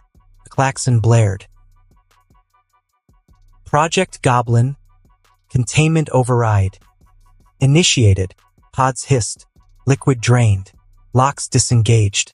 What the hell are you doing? Someone shouted over Ross' earpiece. Ross answered calmly, like a man lighting his own house on fire to spite his enemy. I'm leveling the field. The first pod opened. A low growl echoed. Then another. Then another. Snarling. Twisting. The sound of claws scraping metal and bone cracking into new shapes. Dozens of creatures began to move. Some limped. Others leapt immediately to the walls. The hallway lights flickered, then failed. Darkness swallowed the interior of the base until glowing eyes began to appear in the black. Low, wet snarls echoed down the corridors. Then came the screeches, mutated throats tearing through the silence like banshees. The creatures of Project Goblin were awake and hungry. They poured out of the vault, malformed limbs carrying them across walls, ceilings, and floors with horrifying speed. Flesh sloughed from parts of their bodies where regeneration had failed. Muscles twitched violently beneath transparent skin. Teeth jutted from jaws at impossible angles. Bones cracked audibly as their bodies readapted to motion after years in suspension. The first soldier they reached didn't even have time to scream. A claw punched through his chest like wet paper. Blood exploded from his mouth as the creature tore his body in half, each chunk flung into opposite walls. One of the beasts pounced onto a group of federal agents, its body a blur of motion. It grabbed two men by the heads and smashed them together like coconuts. Skulls shattered. Red mist sprayed across the corridor. Another creature, hunched and oozing black bile from its back, dragged itself forward on arms twice as long as its torso. It lunged at a squad, and its spine extended midair, stabbing through three men in a single motion like a fleshy harpoon. Their screams were short, their bodies convulsing as the creature jerked its spine back, pulling them into a bloody pile. Panicked gunfire erupted. Muzzle flashes lit the darkness, but bullets barely slowed the monsters.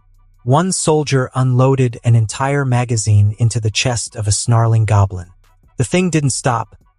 It only screamed louder, then grabbed the man by his jaw and ripped it clean from his face. Blood sprayed the walls. Boots slipped in the gore. Radio comms filled with terrified screams and static. Fall back! Fall back!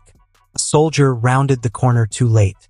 A beast the size of a bear slammed him into the wall, again and again, until the only thing left was red pulp and shattered armor. The thing sniffed at the ruin, then let out a low, pleased growl. In the mess hall, survivors tried to regroup, barricading the entrance. It didn't matter.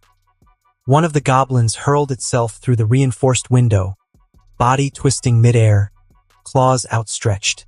It landed in the center of the group and erupted in an explosion of claws and teeth. Flesh hit the floor in chunks. Organs spilled like burst fruit. A soldier tried to crawl away with no legs. The creature dragged him back, chewing through his midsection like a feral dog. Elsewhere, a camera feed caught a goblin skittering upside down along the ceiling, then dropping silently into a communications room. The operators inside didn't notice until it was too late. Blood painted the monitors. One man's scream was cut off as his entire upper half vanished into the monster's maw. Ross moved through the lower passageways as the slaughter spread. His boots echoed against the metal floor, the wails behind him growing louder. He didn't flinch. Behind him were 4 of his remaining loyalists and special operatives in full combat armor. They dragged encrypted drives and portable black boxes filled with damning intel, ensuring that if Ross escaped, the truth never would. He reached the secret hatch, a blast door hidden behind an old generator housing. One of the men keyed in the access code. The door hissed open. Ross turned one last time to listen to the chaos he'd unleashed. Screams, roars, gunfire turning to wet gurgles. He smiled. They wanted monsters, he said. Now they get them. He stepped into the dark tunnel beyond. The hatch sealed behind him, and back in the base, the final screams were fading, replaced only by the sound of flesh tearing, bones snapping, and the relentless growls of horrors that were never meant to see the light again. A few minutes later, the skies churned with smoke and flame as Tony hovered in midair. Beside him were Yelena and 6 widows. The HUD in his helmet flickered with red alerts.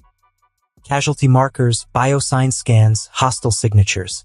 Below, the black site was a massacre. Bodies were strewn like broken puppets. Blood slicked the walkways. Some creatures still tore through the remains, screeching, their bodies slick with gore.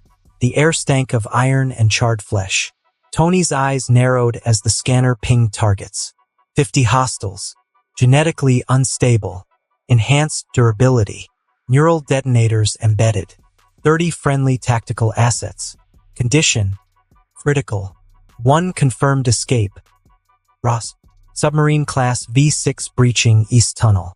Shit, he muttered. He opened the comm line. Yelena, Ross is running like the coward he is. He just left in a stealth sub through the East Tunnel. Intercept him. Now. Copy that. Yelena's voice snapped back. I'll gut that bastard. Her armor adjusted in flight, boosters flaring as she peeled off toward the cliffs where Ross's sub-tunnel emerged. A faint sonic boom followed her. No. We need that bastard alive. Tony continued to scan the area. TSK fine, Yelena replied.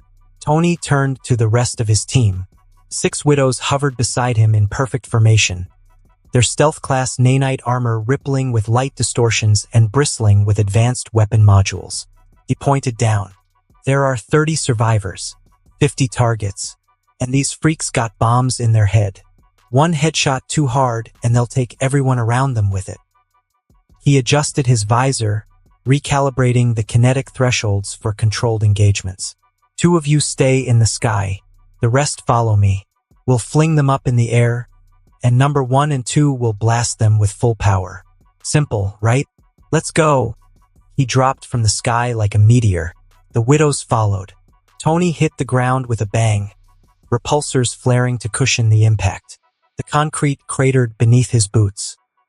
All around, the mutated goblins shrieked, drawn by the noise, their malformed limbs twitching in anticipation. Tactical forces, fall back. Leave these monsters to us. Tony's voice boomed. The soldiers had no choice but to fall back because they knew their limits and saw what those monsters could do. Their weapons have no effect on those monsters' bodies. And considering their situation, they decided to do as told just to survive. Fall back. Team F, the leader yelled. Target acquisition. Hermes activated the auto-target mode. 50 red markers lit up. Light 'em up, Tony growled. The widows dropped in behind him like ghosts with guns. As the creatures rushed, Tony fired a wide-beam repulsor blast at the ground in front of them. Pure kinetic force lifted for goblins straight into the air. Then he fired multiple repulsor beams to push them further into the sky. Now, 2 widows targeted the airborne abominations with guided micromissiles. The explosions lit the sky in bursts of orange and green flame. Goblin bodies disintegrated midair, raining burnt meat and bone fragments. Another pack charged. A widow in red pivoted, tossing a pulse grenade that stuck to one goblin's chest. The blast launched it skyward, where Tony met it with a double repulsor blast, shredding its midsection. Another widow activated her anti-gravity boots, skating across the blood-slick ground.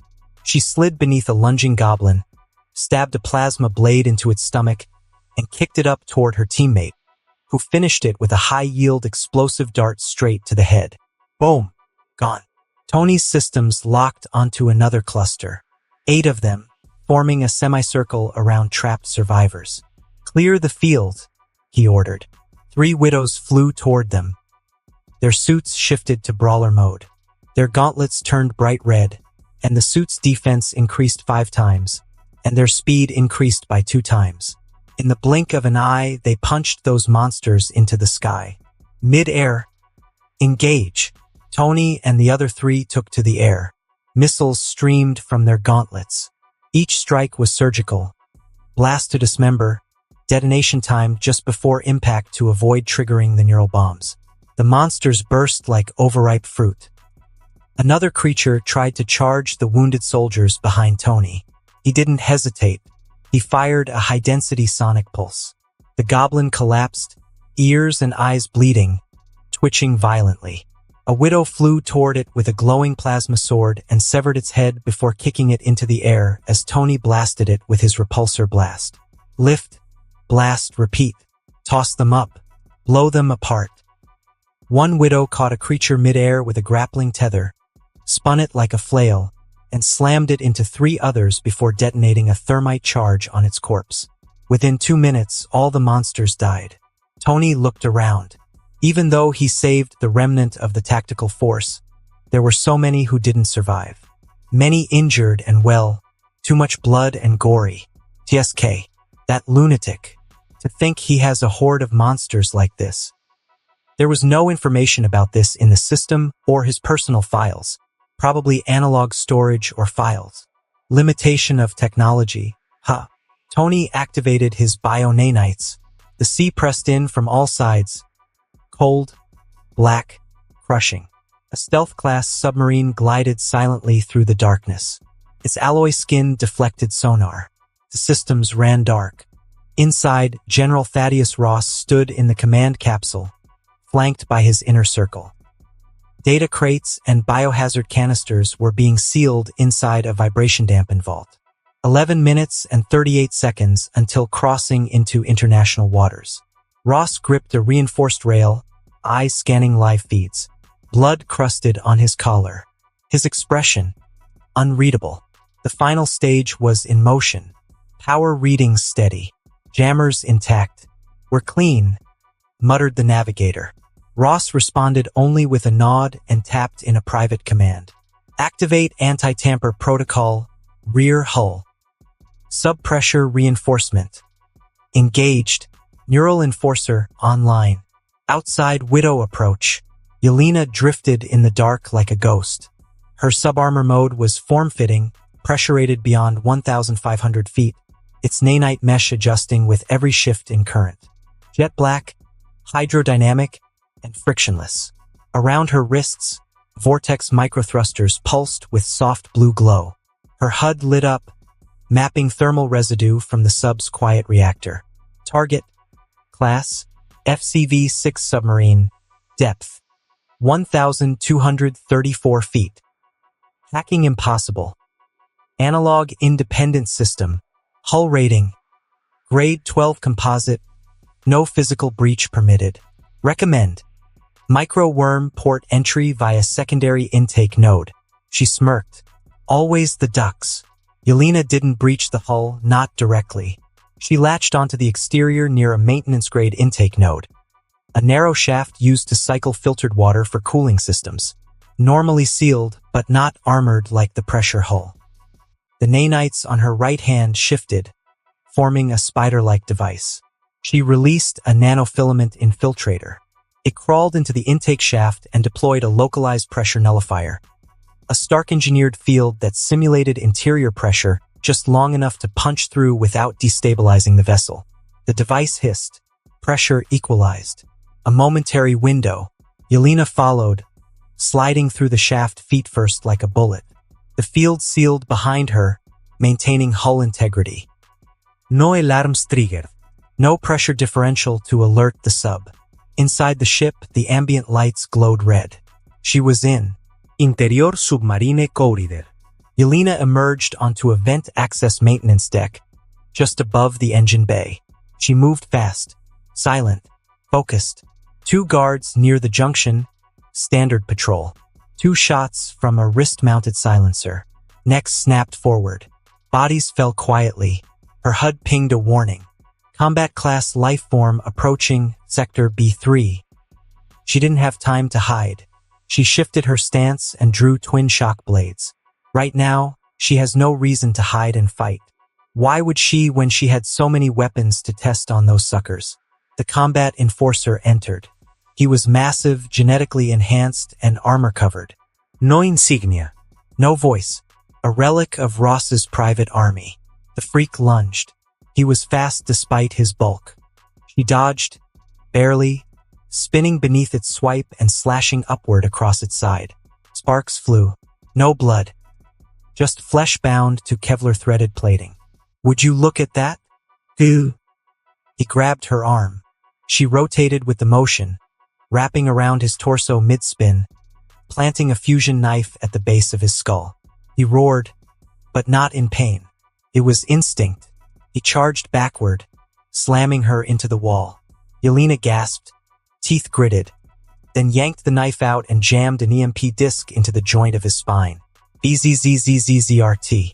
He collapsed, twitching, nervous system disrupted. So much for a freaking giant. Yelena stomped his head, splattering brains and blood all over the floor.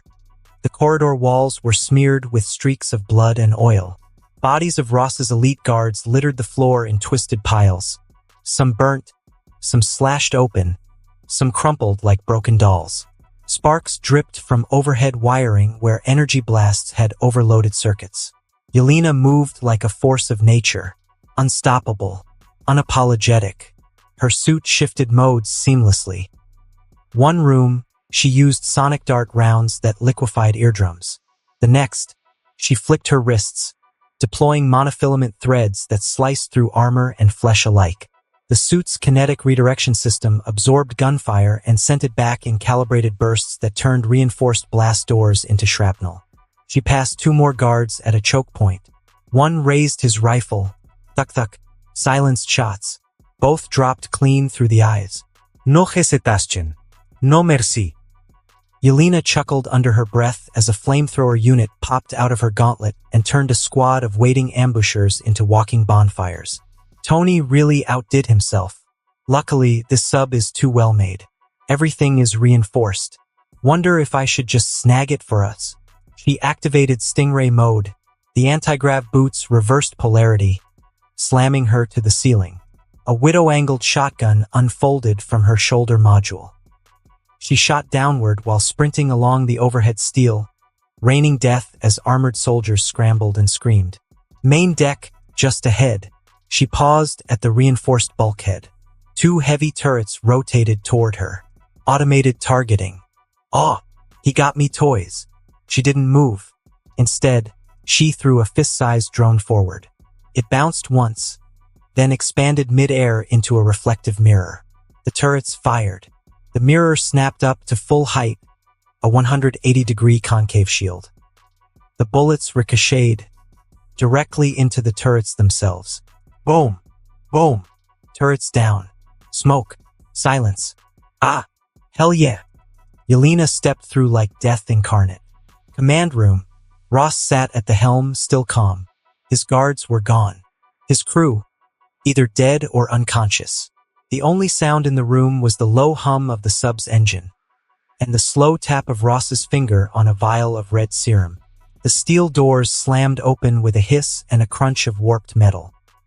Smoke trailed behind Yelena as she stepped into the command room like a war god in widow skin. Shoulders squared, blood splattered all over her suit. She spotted Ross immediately. The man sat like a statue, unflinching, still tapping one finger against the red vial on the table beside him. No guards, no panique. Just that smug, calculating calm of a man too proud to beg and too dangerous to leave breathing. Yelena cocked her head, eyes unreadable behind the shimmer of her HUD. General Thaddeus Ross, she said evenly, her voice echoing in the silent room. You have two options. Ross didn't look up. Do tell. She stepped closer. Her tone didn't change. 1. You stand up, walk over here like a nice little war criminal and come quietly. Option 2. I break every bone in your body and drag you back through what's left of your submarine by your spine. Ross finally looked up. His eyes didn't flinch. No fear. Just that old, burned-in arrogance. You don't work for S.H.I.E.L.D., he said. Your gear's custom. Your moves aren't federal. And your kills weren't military clean. You are a professional killer. Yelena said nothing. She didn't need to. Ross leaned back. You're one of them, aren't you? The Shadow Legion.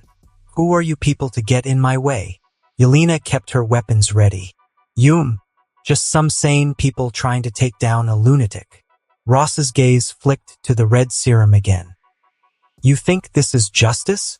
Marching in here, spouting threats, acting like you're better than me? I don't think I'm better than you, Yelena replied. I know I am, and that's not ego talking. It's just math. I've killed worse men than you before breakfast. Yelena was already scanning the vial in Ross's hand. Ross scoffed. You're just a kid in a shiny suit. Everything I did, every damn decision, was for the security of this nation. I kept threats off your doorstep before you even knew how to hold a gun. He stood slowly now, backing away from the console. Men like me don't get thank yous. We get blood on our hands, so soft little civilians like you can play dress up and pretend you're saving the world. Yelena didn't move. You tortured prisoners. You turned orphans into monsters. You built weapons out of children. For the greater good, Ross snapped. You're not a patriot, Yelena said coldly. You're just an insecure monster who got scared the world wouldn't need you anymore. So you made yourself necessary with blood. Ross's smile was faint, tight. That's where you're wrong. He picked up the red vial and held it between two fingers. Scan completed. Adrenaline serum. What the hell? Just adrenaline serum. Yelena thought. I am a monster, but I'm one you can't win against. He shoved the vial into his mouth. Crack. The glass shattered between his molars. He swallowed the contents in one motion. The red fluid ran down his chin like blood. Yelena didn't wait. She rushed forward, dropped her center of gravity, and slammed a punch right into Ross's face. Well, she kinda held back. Tony wanted Ross alive after all. There was a wet crack. His nose flattened like a kicked-in tent. His body shot backward, slammed against the metal wall with a loud clang, and left a human-shaped dent. Ross groaned, grabbing his face, blood dripping between his fingers. But then, kakik, he started laughing. Not the calm, confident kind. The I have lost every marble kind. Yelena stared at him, arms folded, feet tapping. You feel that? Ross gasped out, blood running down his chin. I feel alive. She tilted her head. Yeah, that's the adrenaline. You want a gold star. Ross pushed off the wall, wobbling slightly, but a crazed smile plastered across his face. He stumbled forward like a drunk brawler seeing double. With a loud, unintelligible yell, he swung a punch at her chest. Yelena didn't even move. Thunk. Ross's knuckles collided with the nanite armor. There was a disgusting crunch. His wrist bent backward at an angle wrists were not supposed to bend. Ross howled, stumbling back, clutching his shattered hand. Yelena blinked. Once, twice. She pointed at his wrist with pure deadpan energy. Did you seriously just try to punch reinforced armor with your bare hand? Ross, wild-eyed and shaking, screamed, I feel no pain. He threw another punch with his left hand, aiming for her helmet. Thunk. Another horrible snap. Ross immediately dropped to his knees, clutching his now broken left hand too, gasping like a dying fish. Yelena's eye twitched. She stepped back just slightly, staring at him like he was the dumbest creature she had ever encountered. Yum! She was kinda lost for words. Ross slammed his broken fists against the floor, howling like a wounded animal. His voice bounced off the metal walls, raw and desperate. This isn't right, he roared, veins bulging at his temples. The serum was supposed to work. It was supposed to. Yelena crouched a few feet away, resting her elbow on her knee, watching him with mild curiosity, like he was some drunk at a party making a fool of himself. She cocked her head. Serum? Huh? Who made it? Because, buddy, you look about as superhuman as a wet sandwich. Ross's eyes were wild, bloodshot. His voice cracked as he spat out the name. Norman. Norman Osborn. Yelena clapped her hands once, slow and mocking. Wow. Hold on. She stood up straight and wiped an imaginary tear from her eye. You trusted Norman Osborn? After you and your government buddies cut his funding, tried to blacklist him, and gave him what? Like a week. Ross didn't answer. He just panted, cradling his ruined hands. And now that I think about it, Norman never gave you that serum. You mofo stole it from his lab after he disappeared, right? Ha ha ha ha. I guess Norman expected something like this to happen and ha ha ha. My SSS serum. No. It can't be. No. Ross kept mumbling.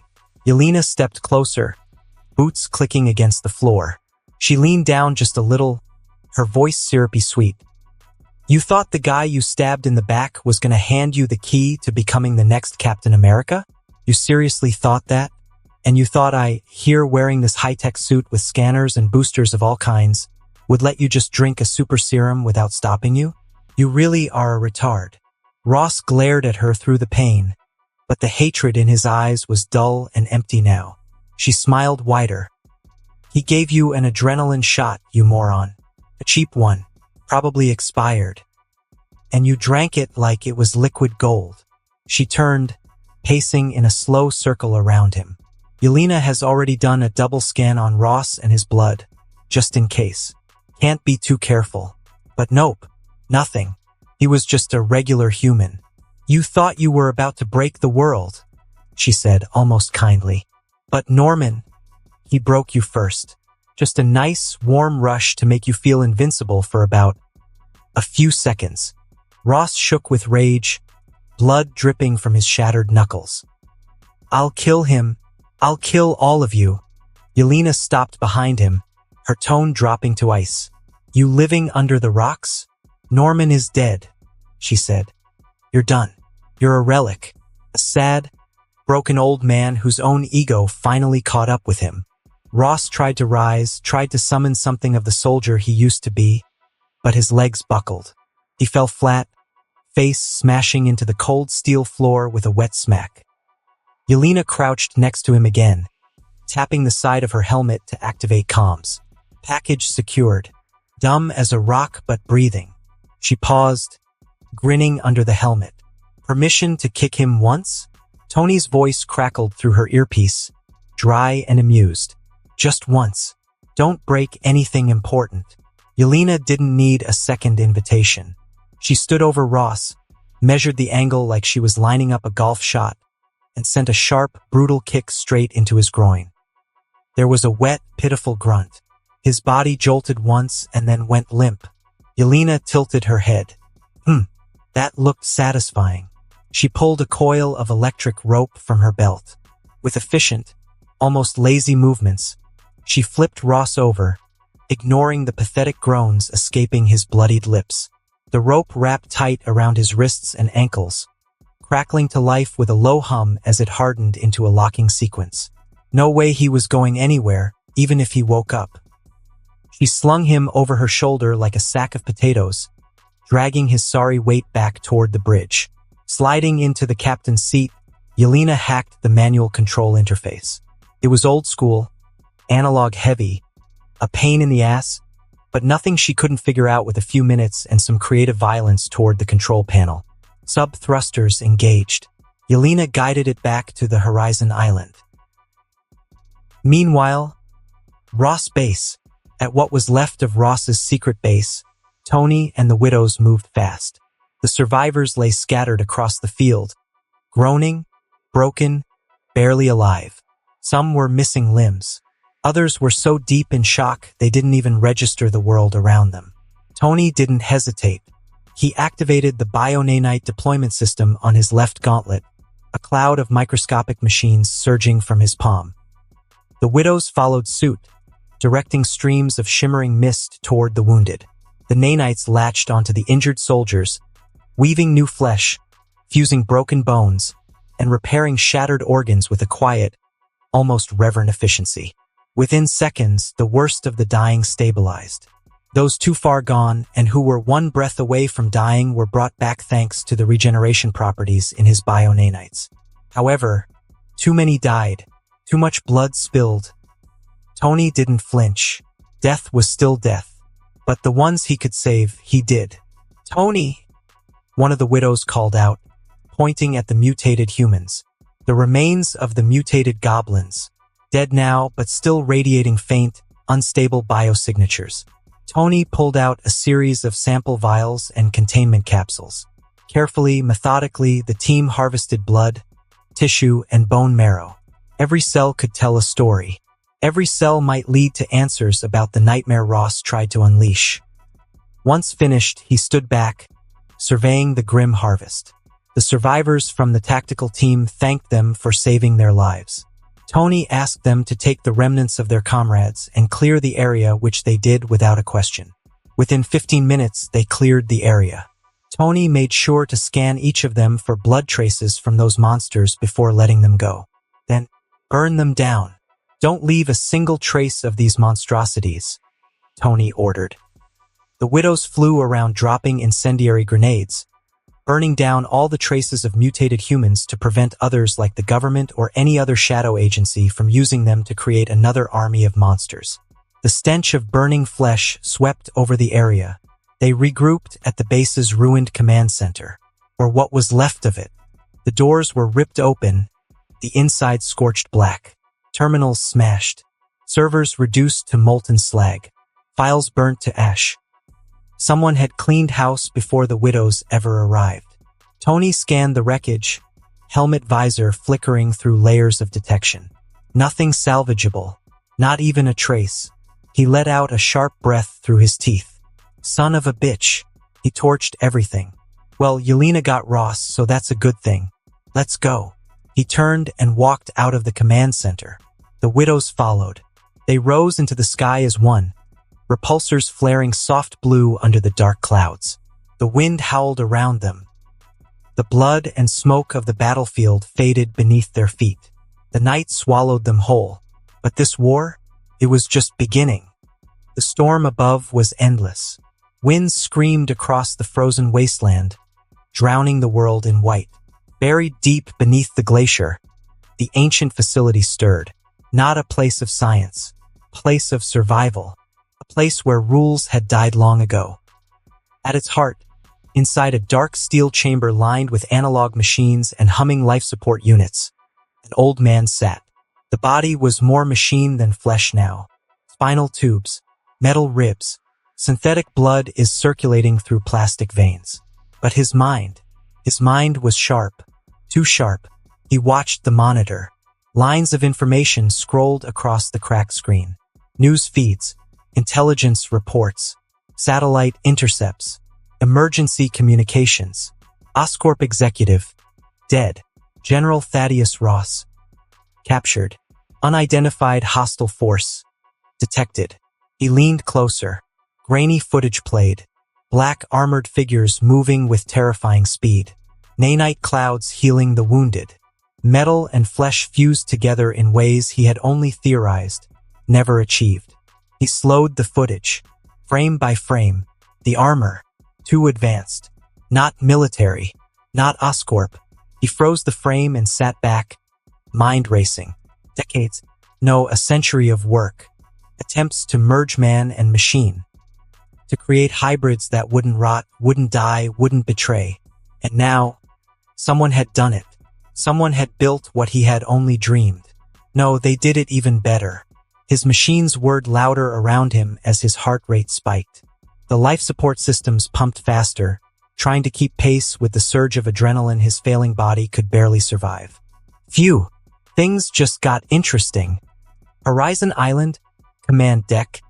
4 days later. The soft hum of servers filled the room, punctuated by the quiet clatter of keys. Screens glowed, illuminating Natasha's face.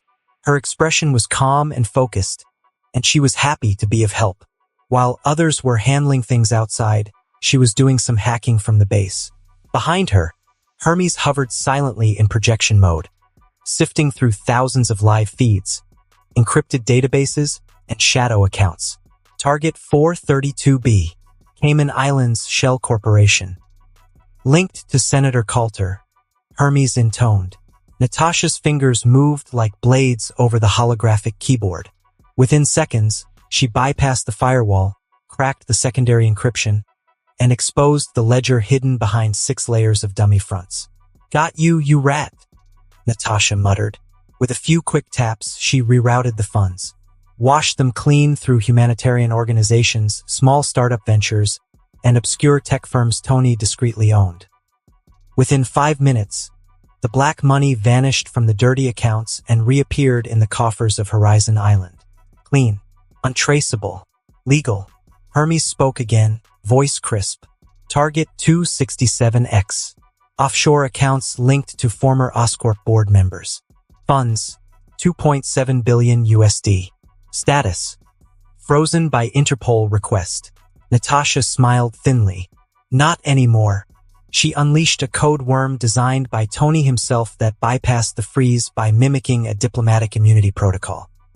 The money flowed like blood down invisible veins, straight into their system. Screen after screen flickered with confirmation. Wire transfers completed. Contracts voided. Assets seized and reallocated. On another monitor, real-time footage showed law enforcement raiding safe houses, private airfields, and penthouses. Politicians were dragged out in handcuffs. Corporate moguls wept as their empires crumbled in front of news cameras. Some had tried to run. Some had tried to hide. None escaped. The widows hunted them down with surgical strikes. Lena's team took down an entire cartel-linked syndicate in Argentina. Melina's squad raided a secret biolab in Romania without a single shot fired. The other teams are also scattered around the world, taking down the criminals. Natasha's voice cut through the room. How much have we recovered? Hermes processed for a heartbeat. Over 472 billion across multiple sectors. Estimated clean profit after redistribution, 428 billion. Natasha leaned back slightly, arms crossed. She stared at the numbers flashing across the screens. 428 billion. Felt unreal. Like a mountain of weight she could move with a few keystrokes. She didn't hesitate. She pulled up the world map. Pinpoints flashed red where chaos had erupted after the mass arrests. Companies collapsing. Jobs lost overnight. families stranded because their cities had depended on corrupted systems for survival. She started there, 80%. That was the number she fixed in her mind. She redirected entire blocks of assets toward rebuilding. One keystroke sent hundreds of millions into emergency unemployment funds across Europe and South America. Another opened floodgates to international medical networks, delivering vaccines and equipment to refugee camps in North Africa and Southeast Asia. She created massive educational grants through dummy trusts, designed for war orphans, slum children, and abandoned towns. No application fees. No bureaucracy. Just opportunity. Natasha routed funding into disaster relief programs that the world had long forgotten. Earthquake zones in Turkey. Flood recovery in Bangladesh. Drought-hit villages in Central Africa, where a few $100s could keep a school running for a year. Food banks exploded overnight in cities that had once been ignored. Fresh produce, clean water, and proper shelter. Not handouts. Foundations. Shelters sprung up in war-ravaged cities. Old-age homes were rebuilt, expanded, and staffed with proper nurses and doctors. Veterans received a huge amount of money through legal means.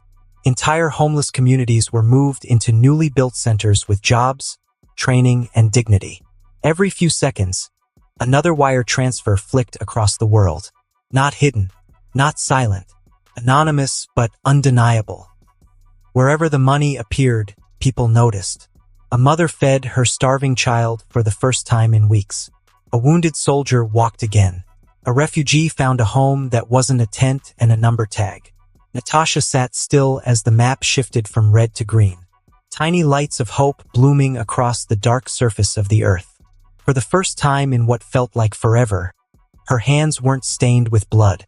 They were building something, healing something, through action.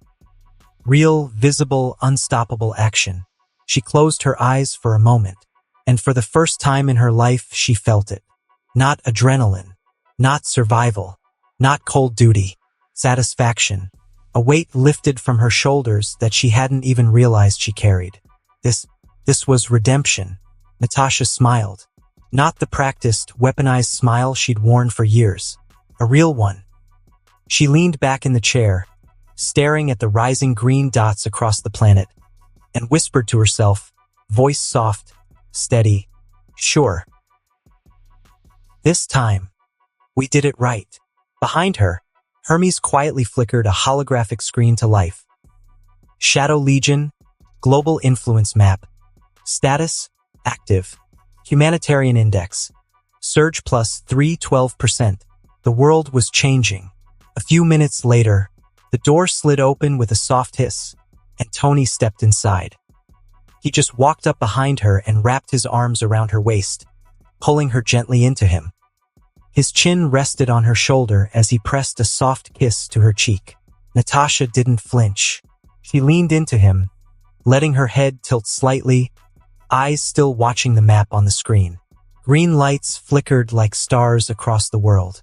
She placed her hand over his. "Thank you," she whispered. Tony kissed her again, slower this time. "For what?" "For giving me this chance," she said, voice steady but thick with emotion. "For letting me be something more than what they made me." He squeezed her tighter, his voice low in her ear. "I made a promise." She turned slightly to look at him. Tony met her eyes without hesitation. "This," he said, gesturing to the screens, to the green blooming across the world, "this is just the beginning." Meanwhile, Interrogation Room 1. The lights buzzed overhead. White, clinical. No shadows. No dark corners to hide in. The 10 Rings assassin sat chained to a thick steel chair bolted into the ground. His wrists and ankles were bound by high-tension restraints laced with electric filaments, ready to deliver disabling shocks at a moment's notice. His mask was gone now, revealing a brutalized face. Broken nose, split lip, bruises forming dark patches under both eyes. Across from him, Melina sat calmly on a metal stool, legs crossed, wearing a simple white tactical suit. Well, her white suit got patches of blood all over. A small cart sat beside her. Neat rows of gleaming tools. Scalpels, electrodes, bone saws, injectors, and a few other torture devices. Melina didn't speak immediately. She simply watched him. The assassin stared back, breathing hard, jaw locked. The silence stretched. Finally, Melina picked up a slim black tablet and tapped it lightly with her nail. "I know you're trained to resist pain," she said conversationally, almost like she was commenting on the weather. "Resist interrogation. Bite your tongue off if you have to. The whole martyrdom package." The assassin said nothing. Melina smiled faintly. "But that's the old way. See?" She leaned forward slightly, setting the tablet down. "Pain tolerance isn't your shield anymore. Not when we can bypass it." She reached for a thin, hooked probe from the tray. "This?" she said, twirling it lightly between her fingers. "Nerve isolator. Not designed to cause pain exactly. Just discomfort in all the wrong places." The assassin shifted slightly in the chair. Sweat started to bead on his forehead. Melina moved to his side and, without ceremony, jabbed the hook into the side of his neck, precisely between two vertebrae. There was no scream. His body simply locked up. His muscles spasmed violently, jerking against the restraints. Melina watched clinically, timing it. "That's your vagus nerve protesting," she said mildly. "Controls your heart rate, your digestion, your breathing." She tilted her head, studying him. "Feels like you're drowning, doesn't it?" The assassin gasped for air, muscles twitching uncontrollably, saliva dripping from his mouth. Melina pulled the hook free. Instant relief. He sagged in the chair, coughing violently. "That was 30% power," she said, wiping the probe clean with a cloth. "Next time, it will be 40. Still, he said nothing. Melina smiled again. "I admire your training, really, but it's not going to save you." She pressed 2 fingers under his jaw, just enough pressure, and his body went stiff again. This time, he whimpered. "You're going to tell me everything you know?" she said, voice calm and almost soothing. "Mandarin's base, safe houses, number of assassins, weaponry you people have, technology details, names, and everything you know about missions, ongoing and upcoming. I want everything." The assassin clenched his jaw, shaking his head slightly. Melina leaned down, her mouth near his ear. "You will talk," she whispered, "because eventually, your body will betray you. It always does." She pulled back, reached for a syringe filled with clear fluid. "You know what this is?" she asked. No response.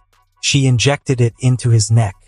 "This will make your nerves 10 times more sensitive," she said. "Every breath, every twitch, every heartbeat will feel like fire in your veins." She stepped back, waiting. Took less than a minute. The assassin began to shake uncontrollably, teeth grinding so hard that flecks of blood appeared at the corners of his mouth. Melina pulled up a second chair and sat calmly again, tablet in hand, stylus ready. "Whenever you're ready," she said gently. "Take your time." Another minute passed. Then, broken and trembling, he croaked out the first word. "France." Melina's stylus moved without hesitation. "Good," she said softly. "Now keep going." Interrogation room 2. The room stank of sweat, blood, and desperation. Ross hung suspended by chains from the ceiling, arms stretched above him at painful angles. His uniform was gone, just blood-streaked boxers now. His body was a roadmap of bruises, cuts, and burns. Yelena stood in front of him, wiping blood off her gloves with a white towel. She looked fresh, relaxed, like she was just getting started.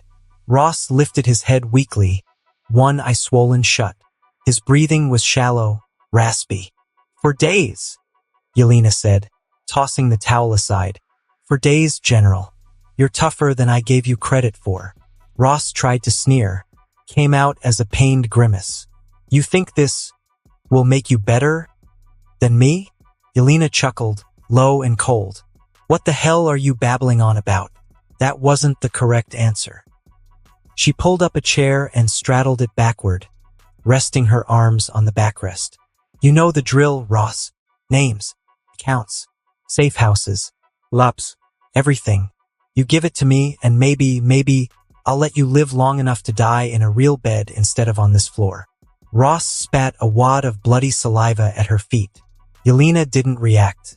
She simply nodded to the wall. From a small panel, 2 mechanical arms extended. Each is fitted with tiny, whirring tools, microsaws, injectors, and scalpels. Ross's bloodshot eye widened just slightly. "See, my sister's the gentle one," Yelena said casually, nodding toward where Natasha was probably working upstairs. "Me? I'm a little more hands-on." She reached into a nearby drawer and pulled out a bone drill. "Starting with your left tibia," she said. "Small hole, won't even bleed much, but the vibration will feel like it's screaming inside your skull." Ross struggled against the chains. The drill whirred to life. "I'll give you one last chance," Yelena said, her voice almost kind. "Tell me everything that you kept off records. We found the files and other records from the sub, but I'm pretty sure you got more. Where were you running to? Where was your destination? Some uncharted island? Underwater base? You got more of those failed monsters? I want everything. Oh, if you are wondering, why not use the truth serum? Well, where's the fun in that?" She cracked her knuckles with a sinister smile. She stepped forward and pressed the spinning drill tip lightly against his shin bone. He howled, the sound animalistic and broken. She pulled the drill away. "Where?" Ross gasped, the pain cracking something inside him. "Celestial Island, Indian Ocean," he mumbled. Yelena smiled. "There we go." She leaned in close, her voice almost tender. "See? Was that so hard?" Ross sagged against the chains, sobbing quietly. Yelena smiled. "Now, shall we continue?" "Wait." Ross trembled in pain. Yelena began her drilling again. Arg! Meeting room evening. Tony sat at the end of the long table, leaning forward, elbows on the surface. He wore a dark shirt and jeans. Melina stood near the wall screen, her arms crossed. Yelena sat across from Tony, tapping her fingers on the table. Natasha sat beside him. Melina was the first to speak. "I got what we needed from the assassin. The Mandarin is in France. Lyon. An old fortress converted into a compound. Underground, fortified. And he has something else." Tony looked up. "What is it?" 10 rings, Melina said. "Not symbolic. Magical. Real magic. Ancient tech or something close to it. That's how he's been staying ahead of everyone. The rings make him untouchable." "Damn it. Those damn rings. HAA. Tony blinked. "Great. Magic rings. As if one mad billionaire wasn't enough." "They don't behave like standard tech," Melina said.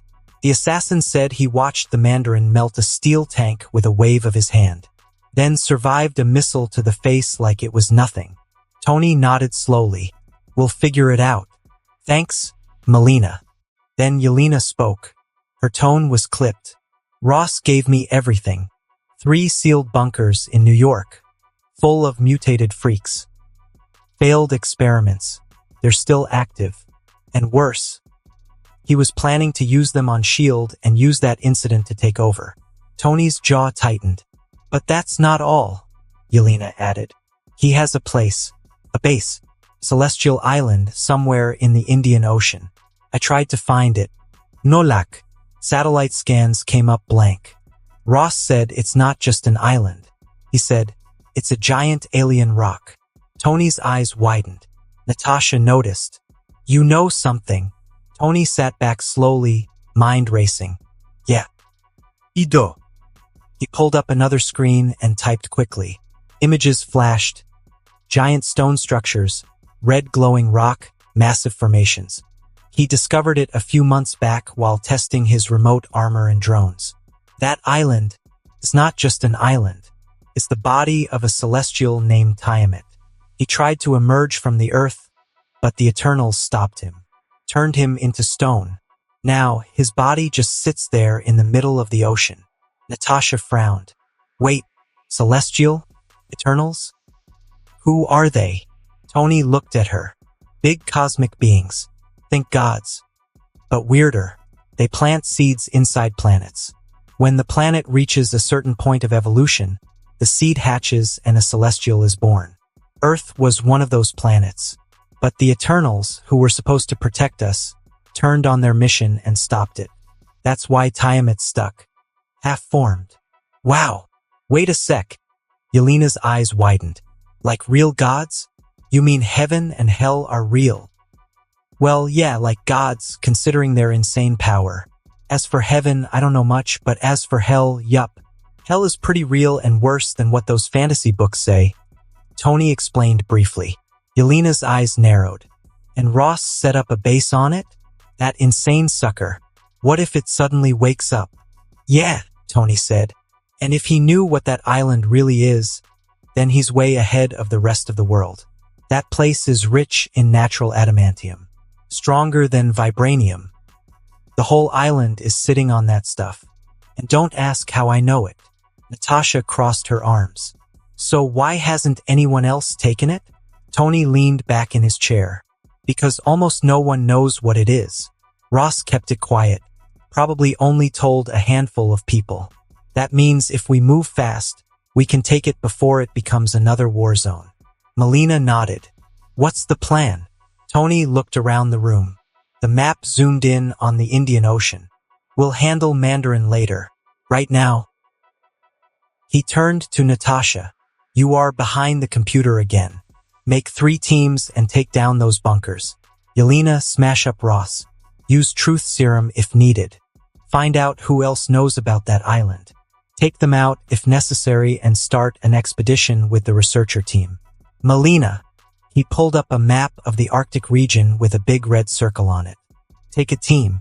Set up a temporary base there. That's all. Move out. Midnight. Private lab. There were various floating holographic displays around the place. The hum of machinery underscored the rhythm of Tony's work. Sparks danced off his gauntlet as he adjusted the molecular binders on a suspended humanoid frame. Long limbs, a feminine silhouette, and flawless synthetic skin, still half-transparent, revealing layers of nanite muscle structures beneath. Hovering nearby was a hard light projection of Elena. You're shaping me up to look like a model, boss, Elena said, her voice rich with sarcasm and a smooth, sultry British accent. Should I start practicing my catwalk or just assume I'll be parked in a glass case for admiration? Tony smirked, tightening a filament thread inside the synthetic arm. You want tactical efficiency or centerfold aesthetics? Pick one. I'm doing both. The projection shimmered as Elena tilted her head, mockingly thoughtful.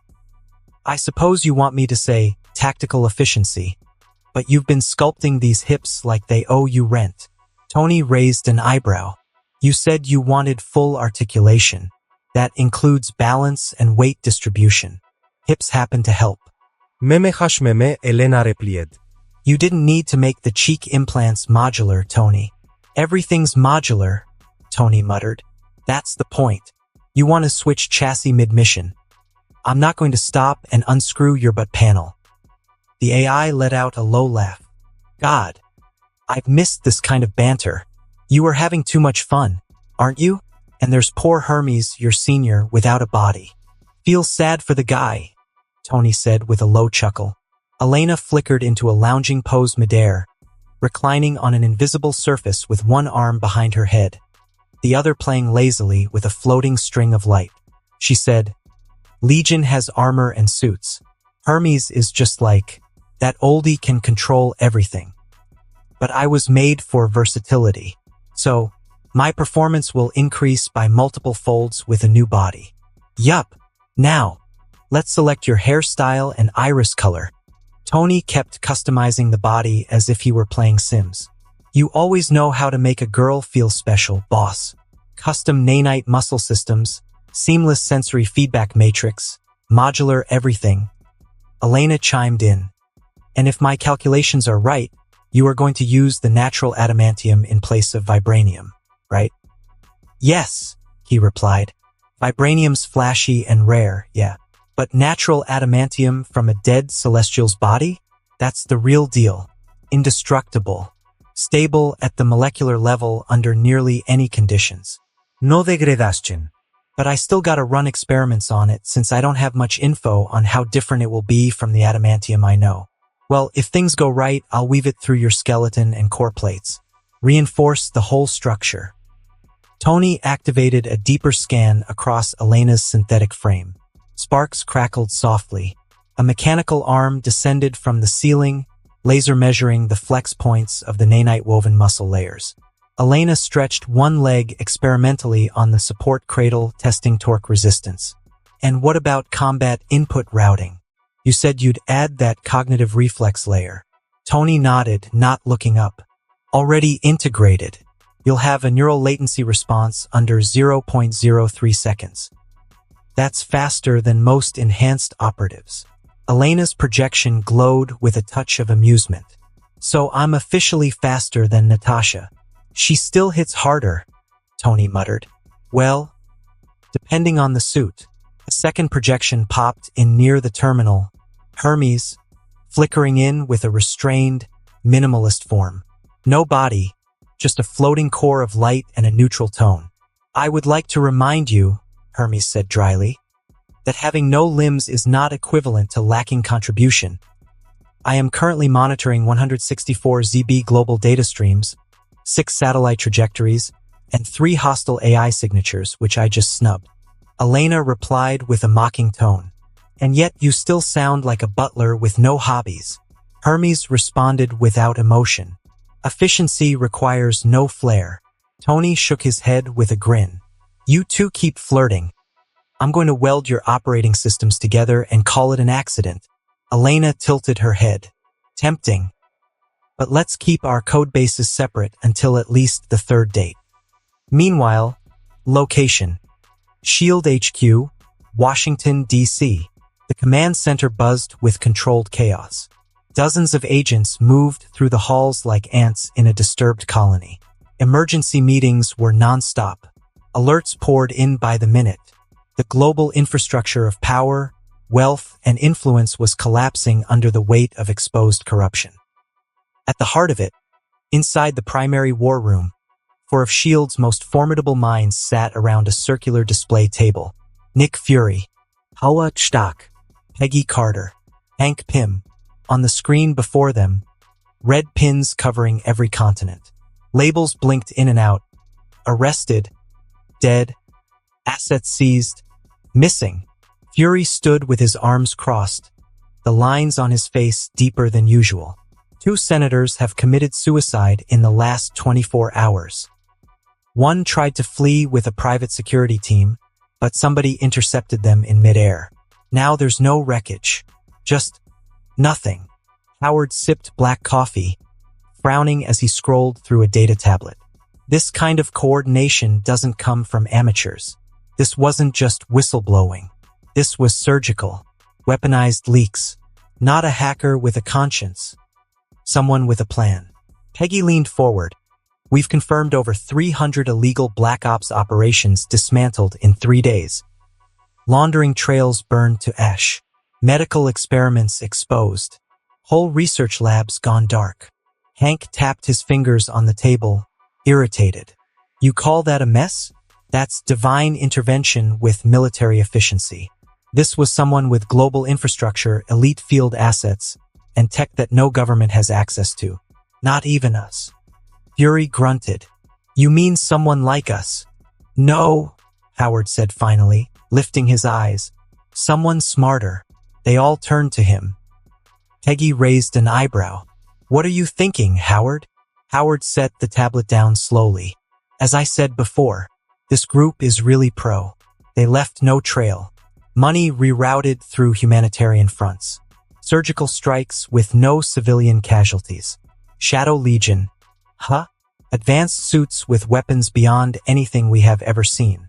You've seen the footage of Ross's facility, right? Not to mention their insane healing capabilities, which are beyond unbelievable. I think I've got an idea of who this group is, but I can't say anything until I am 100% sure. He looked toward Peggy and then to Fury. What's your take on Shadow Legion, Fury? You think they are a threat or maybe friends? I need an honest answer. Howard looked toward Fury. And that concludes this episode. If you enjoyed it, I'd seriously love it if you guys could leave a like on the video, as it genuinely helps out so much, and it keeps me going, plus it takes only 1 second. That said, have a wonderful day. See you in the next one.